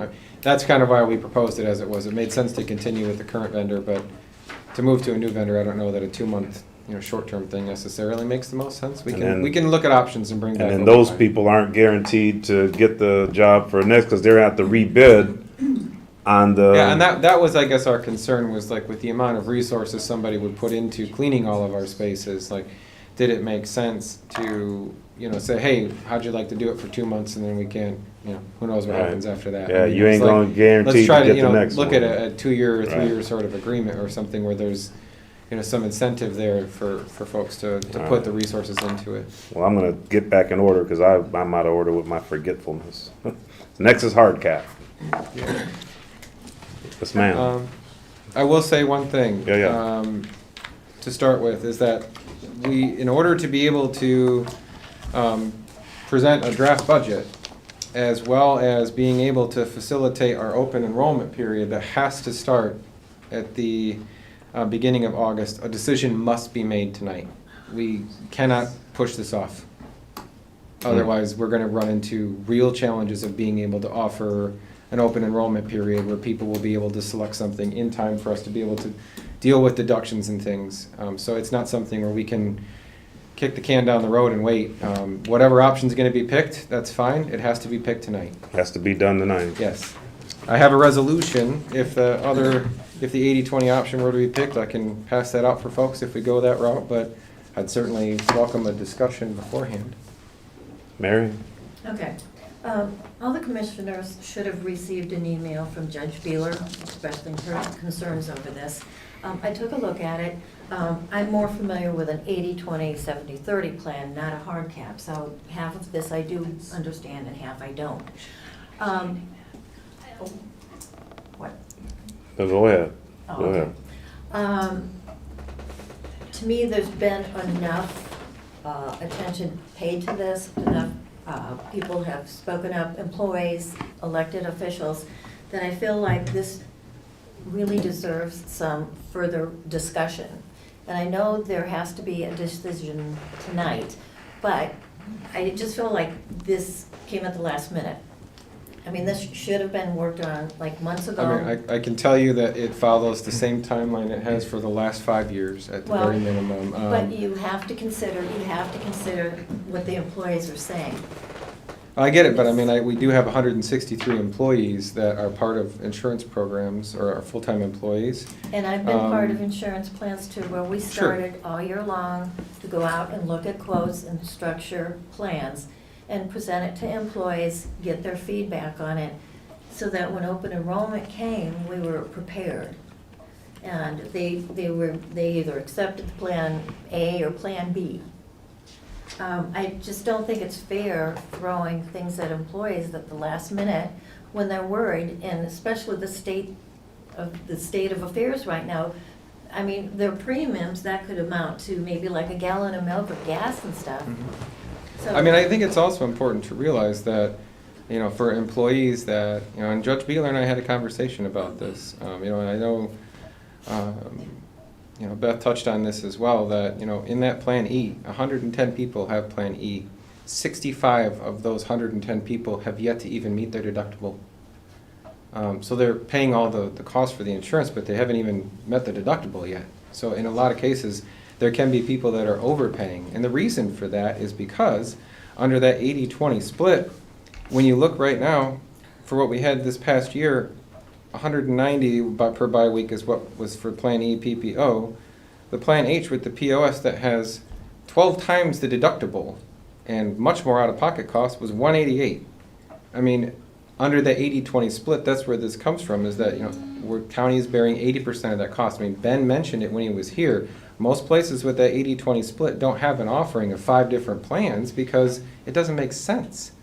The hard cap is the default option that is utilized in public entities, municipal entities, and in terms of county and like cities and villages, they're the only entities that can actually opt out of the hard cap. So something like the road commission has to do it. They don't have a choice. And it's the default option. It's what, and from what Ben said and from looking at inquiries, it's what most counties around us do. And I'm not necessarily saying that we have to go one route or the other, but in my experience, it's been the administration office that has reviewed this stuff with Rose Street. We've proposed options. I can't tell you that we can find a one-size-fits-all approach. We really can't. Part of the idea is we're getting to a point, even under the 80-20 split, employees are going to be paying nearly $400 a month under family coverage for Plan E. With that kind of a cost, we were saying, well, what can we do to try to help control some of those costs, where we can find a middle ground where maybe some folks that might be paying a little more than what they might need can find something where they're going to save some money. That's where the hard cap essentially comes into play, where you're pre-allocating a set amount for employees, saying, okay, we're going to cover, and I put it in the packet, but it's, let me see here. I think it's 7,702 per individual employee, 16,000 for joint, and 21,000 for family, and that says we're going to pay this amount no matter what. So employees, you can pick whatever plan you want. We're still going to pay that $7,000 or that $21,000 regardless of whatever the plan you pick costs. And then that savings actually gets borne by the employees, so they can potentially save some money. I mean, again, it's going to be some folks are actually, you know, may look at that and say, I need Plan E for whatever particular, you know, health concerns they have or reasons they have, and say, that's what I need, and they may end up paying a little bit more. There are also going to be those employees that could say, you know what, I could save money this way. I mean, I know we've had at least one office I know of where somebody left, took another job in another county to have a no-cost health insurance plan.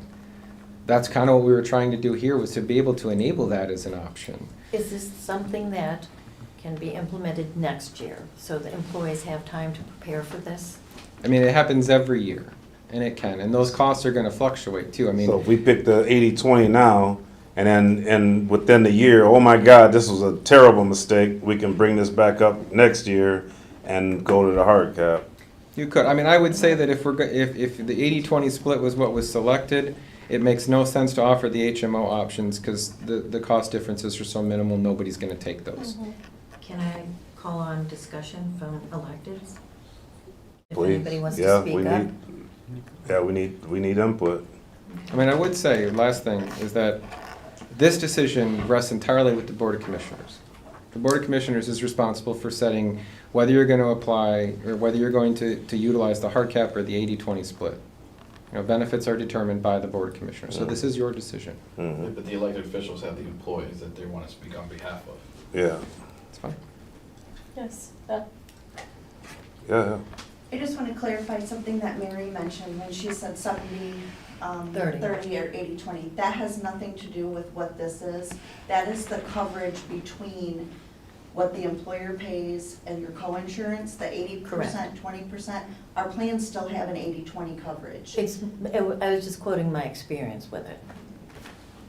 in the experience that I've had, because I've always worked with an 80/20 or 70/30. Right, but what I'm saying, that's not what this is about. Right. What this is about is the amount of the maximum that the county can pay per Right. employee towards their insurance. Mhm. Co-insurance is still 80/20. That has not changed. So once the deductibles are met and claims go into co-insurance, the employee is responsible for 20% and the insurance covers 80%.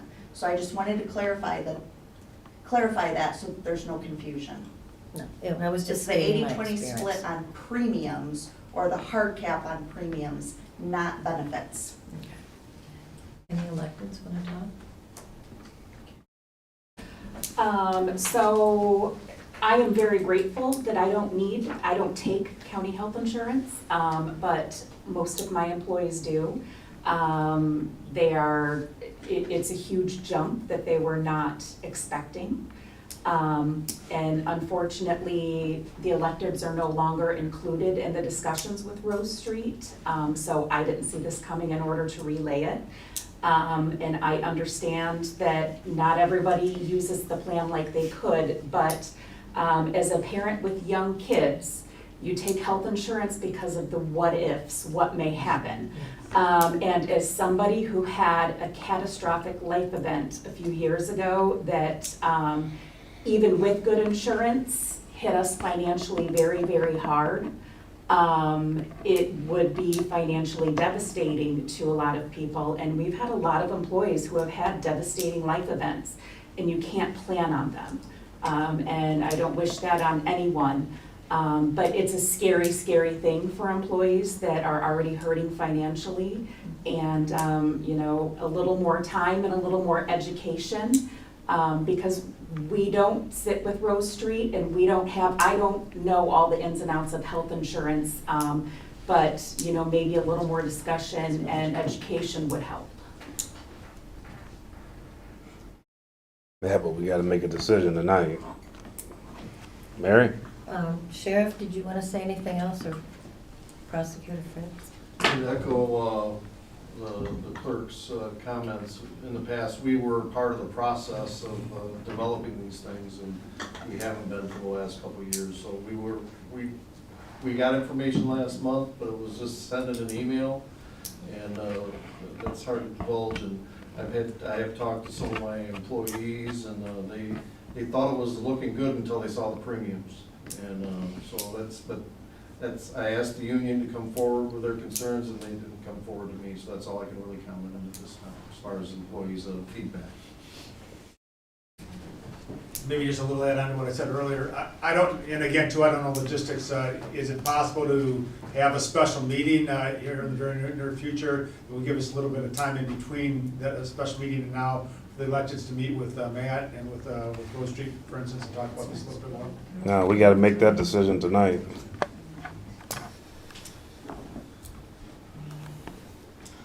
Joyce? You have something? Mr. Chair, can I just ask why it has to be tonight? I'm just curious. They have It's portals to create The whole in website time. portals have to be built, which Rose Street has to build, and we have to test before it can be rolled out for open enrollment. So there's a whole process that has to go into There's it. just a few weeks So, to build it before open enrollment starts. yeah. And that could create, if that ain't built and done right, that'll create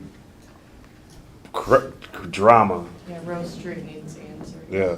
Yes, ma'am? And I guess just to reiterate, the timing, this is always the timing. It's a very tight window from the time that Rose Street gets the data from the carriers, and then the carriers present the price quotes. Rose Street reviews it, goes back at them, they complete any RFPs that need to be done. Then that has to come back after usually about a 2-week period, and then that's consolidated, and then Rose Street presents the information to us. So truly, we have a very small window. The other thing that I guess, and I don't know if this really makes a difference, but we're in a group where medical care facility, Council on Aging, Woodlands, and us, we're all under one umbrella.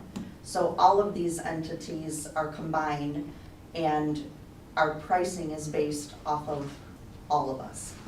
So even though we can individually select whether we want to do a hard cap or an 80-20 split on our premiums, we are one entity. So I don't know if everybody realizes that or not. Carrie? Oh, I'm sorry, I didn't mean to cut you off. I'm gonna call on Carrie Ann. So one person left because they didn't have free health insurance. But there are a lot of us that are continuing to get older, and as we work here, we have a $500 deductible under the E-plan that we have to pay. So for me, for example, I have a son with sickle cell. He can be hospitalized at any time, and I can't afford a $45,000 hospital bill, or even a $6,000 deductible, or a $4,000 deductible, because he had to spend 10 days in the hospital. A lot of people feel that way from the union.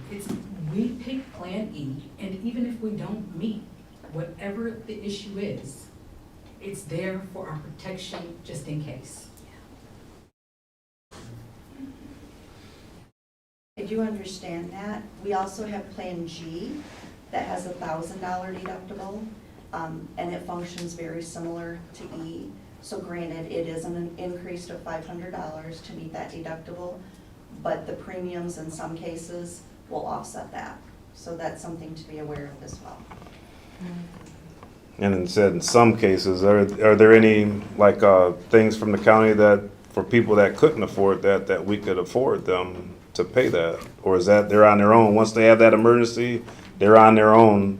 I mean, we offer the plan was to offer basically 5 health plans. Plan E is a PPO, Plan E is an HMO, Plan G is a PPO, Plan G is an HMO, and then the high deductible. So 5 plans would be offered. It would truly give employees a big variety of choices to select what's best for their particular needs. If we end up staying with the 80-20, which we've already planned to eliminate Plan F because pricing doesn't make any sense to keep. If we decide, or you guys decide, to approve the 80-20 versus the hard cap, we will go down to 3 plans. And that will be Plan E as a PPO, Plan G as a PPO, and then a new high deductible plan, which is combining it as a POS, which acts as an HMO in Michigan and still allows for Indiana coverage as well. So I mean, it's truly up to you what you want to do. Our whole goal was, we were being told that retention was a problem, that recruitment was a problem, that we needed to offer choices to employees. That's what we looked at doing. So we heard what everybody was saying, and we took those things into consideration. We worked with Rose Street to bring a variety of choices, and that's why we were presenting the hard cap option to provide those choices. While we have some employees that do have those needs, and I truly understand, no one has a crystal ball, none of us can see, what's going to happen. And it does give you a real sense of assurance knowing that you have that $500 deductible. I'm included in that plan. I know myself, if we're looking at making a change, I'm gonna go to G because I don't meet that deductible and the premiums aren't gonna really be any different than what I'm paying right now. So that's an option for somebody if they're in that group. Other employees who are paying a lot of money in premiums because they don't really have a choice to pay less on a cheaper plan, they wouldn't have to do that anymore, and that they would have that opportunity to pay, to save thousands of dollars annually, pay themselves, put it in an HSA and utilize it if they need it. So again, it's just about choices, and not that one choice is necessarily better than the other. For some groups it might be better, for others the other choice might be better. So we were just trying to give an overall option of what an employee could select.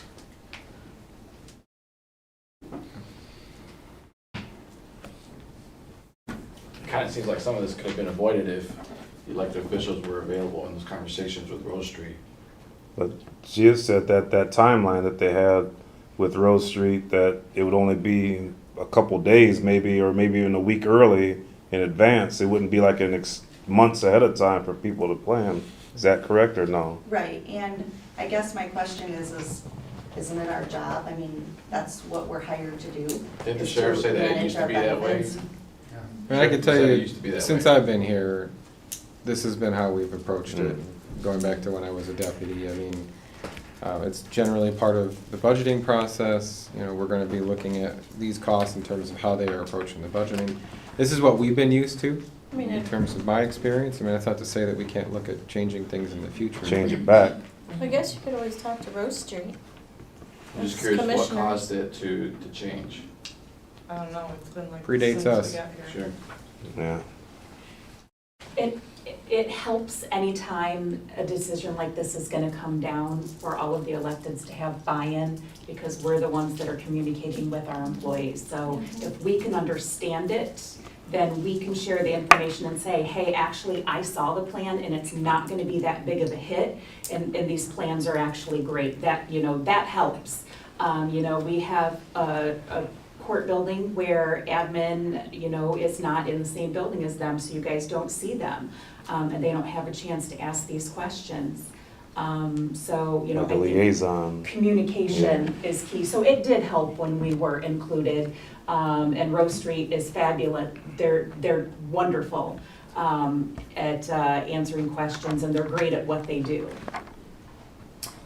And I think that was why, you know, Ben was here, gave a presentation last time, and we have emailed. As soon as we had some information on this, emails were sent out to department heads and elected officials talking about this. I mean, so this is not some surprise that came up yesterday. I mean, we have been talking about this for, you know, a little over a month now. Right, and it has been communicated as we've gotten the information, we've I immediately mean, shared it. And we had the then video sent from the Ben, video as actually, well. that came out early, you know, Mhm. with the information that came out of the last committee of the whole. I mean, and this is what Rose Street is telling us is standard for most counties. I mean, we're the exception, not the rule. And again, I think, you know, the idea was we can't necessarily make everybody happy. You know, there's gonna be differences in terms of need and preferences and things like that. And, you know, it was trying to find a middle ground of like, what can we do? I mean, a good example is that it changes annually too. Like last year, if we'd went with the hard cap, it'd cost the county nearly $200,000 more than what we did with the 80-20. We didn't do that. This year, they're pretty close. I mean, the differences it's about the same. And, you know, we thought with that being the case in terms of what the budget would be for the county, it might make sense. And then it does allow us to have some of those variances where people that may be able to take advantage of it could potentially save money. There may be some cases where people are paying more too, but, you know, there's no way where, you know, somebody's gonna, you know, we're gonna be able to have 163 employees that walk away and say, this is exactly what we wanted. I mean, we know there's gonna be frustration on both sides, so it's just, Regardless. our goal is to present you guys with a recommendation for what we would do, and it's obviously the board's prerogative to then decide what to do from there. Are we ready to make a decision? Matt, Oh, Yeah. Jim? do I understand that hard cap as being, this is how much the county pays on the premiums Mhm. and how much the employees pay on the premiums, is that correct? Yeah, so basically, the state annually establishes, and so we know actually this year and next year, they establish a set amount to say that municipal entities can pay up to this amount for single coverage, joint coverage, or family coverage. Doesn't matter what plan you choose, this is the maximums you have. And then where Public Act 152 comes in is for counties and local municipalities, you have the option to exempt yourself from that via choosing an 80-20 option, or you can exempt yourself entirely and say, we're gonna do something totally different. That's usually very uncommon. But, you know, historically, we've done the 80-20, so essentially the county just covers 80% of whatever the cost is per employees. But that's where, you know, if you're looking at, for example, a plan that's 900, you know, when you start looking at the other plans, you know, when they're saying this is what we're going to cover as an 80% split, sometimes those other plans, when you divide it up 80-20, like there's not as much of a savings. But if you say we're going to spend up to $21,000 on this, well, that's where some of those plans can have different variances where there's the opportunity to be able to save potentially. But again, some employees are absolutely not, you know, going to save. We understand that that's the case, and you know, so it's not.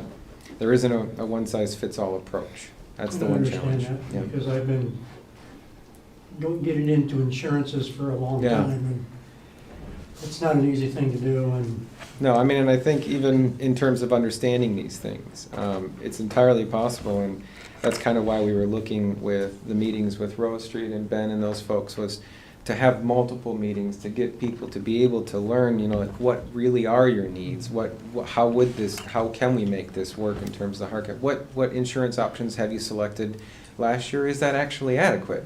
So especially for those folks where you're seeing maybe they're not meeting deductibles, are you, you know, I guess I can use myself as an example. You know, I would probably, under the hard cap, choose one of the HMO options because that works for me. I didn't meet the deductible this last year, and I spent, you know, close to $4,000 of, you know, co-payments with the county. If I can save $1,500, my deductible goes up $500. You know, I can actually, as an employee, come out ahead. Now, that's not going to be the case for everybody, obviously. But for some employees, that may actually be how it works out. And being able to sit down and go through this with someone and understand it, we might realize that some of the hesitation and concern over what about this plan, I mean, everybody's in it just because, I mean, for $30 difference, why would you take the lowest, you know, this high deductible plan that covers 12 times less, you know, for $50? I mean, most people are going to say, well, I'll take the better plan because there isn't a cost savings. And when there is, what difference? I mean, Rose Street has said that they usually, when something like this has happened, they've seen pretty big changes in terms of what people have selected because they're looking more at what are my true needs and what actually fits within my budget, where can I maybe save money. Some of these options with different doctors, it's like, well, if I'm saving $300 a month or, you know, $150 a month, is it worth it to say, well, how long have I been established with this? Am I willing to put up with, you know, what would it take to do an HMO and get a referral rather than having, you know, the PPO option? I mean, it's interesting discussions that we don't really have a lot under that previous 80-20 split, but I certainly don't envy the decision process. It's been difficult for us too. I don't either, because I'll tell you why. I'm not an insurance agent. Nobody here is an insurance agent. No. So we don't understand the insurance lingo. Mm-hmm. And that's where everybody goes wrong. That's where the employees are having a hard time. Yep. We don't have an insurance agent here guiding them and directing them in the program that they need for themselves. Yep. They have to make that decision. No. An uninformed decision. We will have that.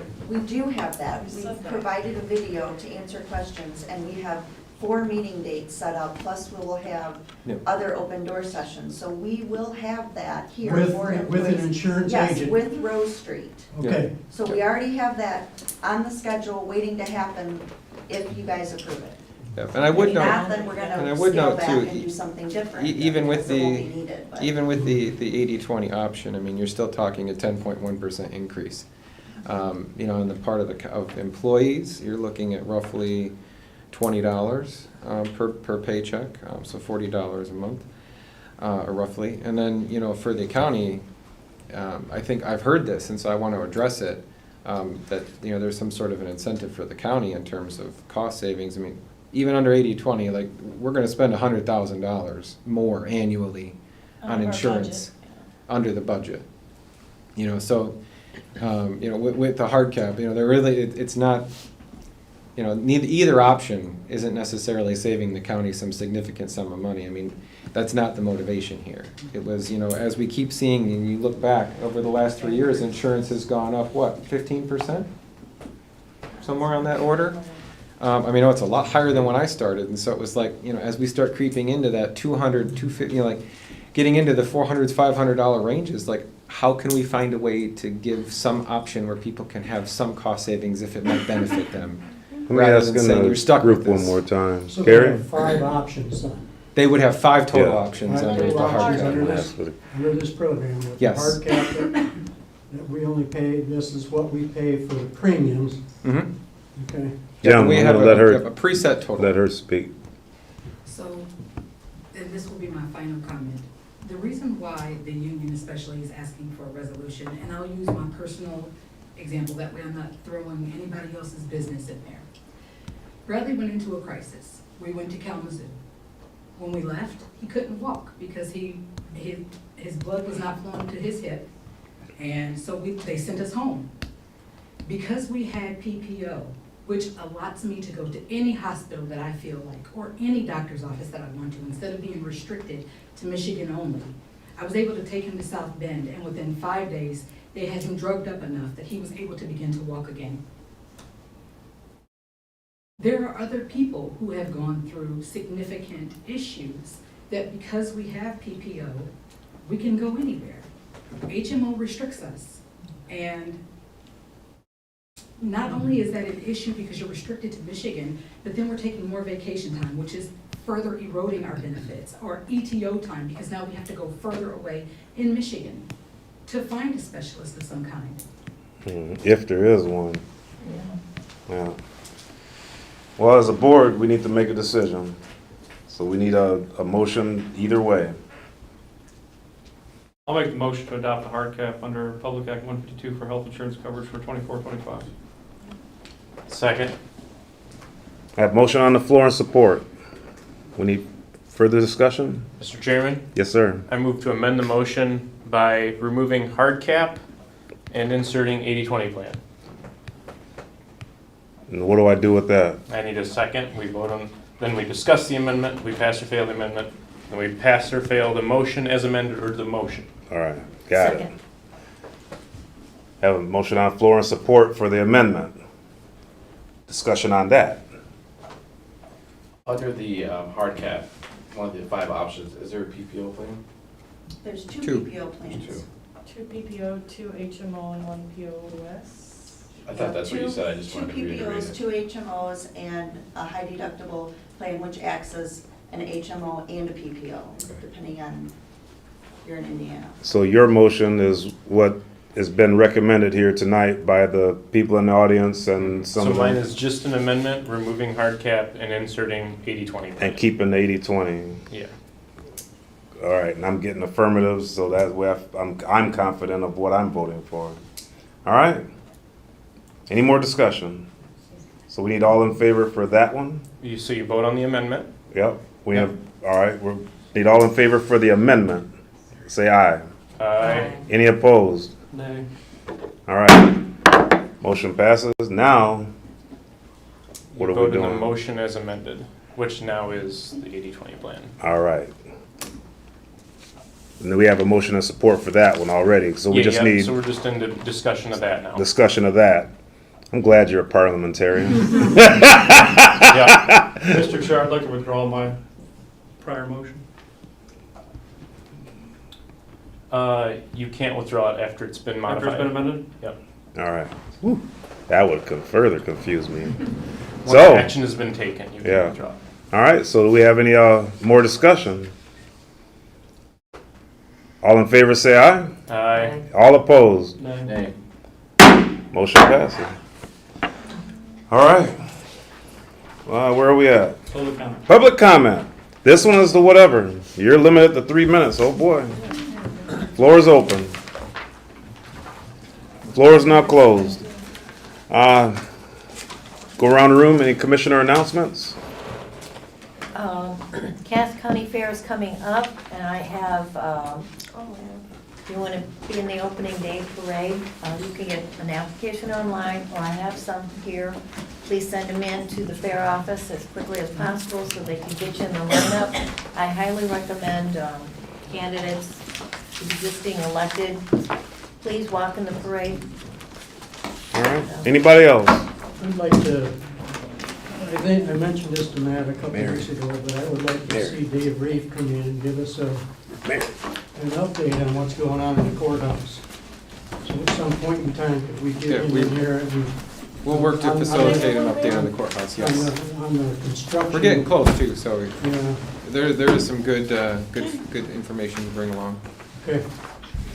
Anybody else? Motion to adjourn. Done.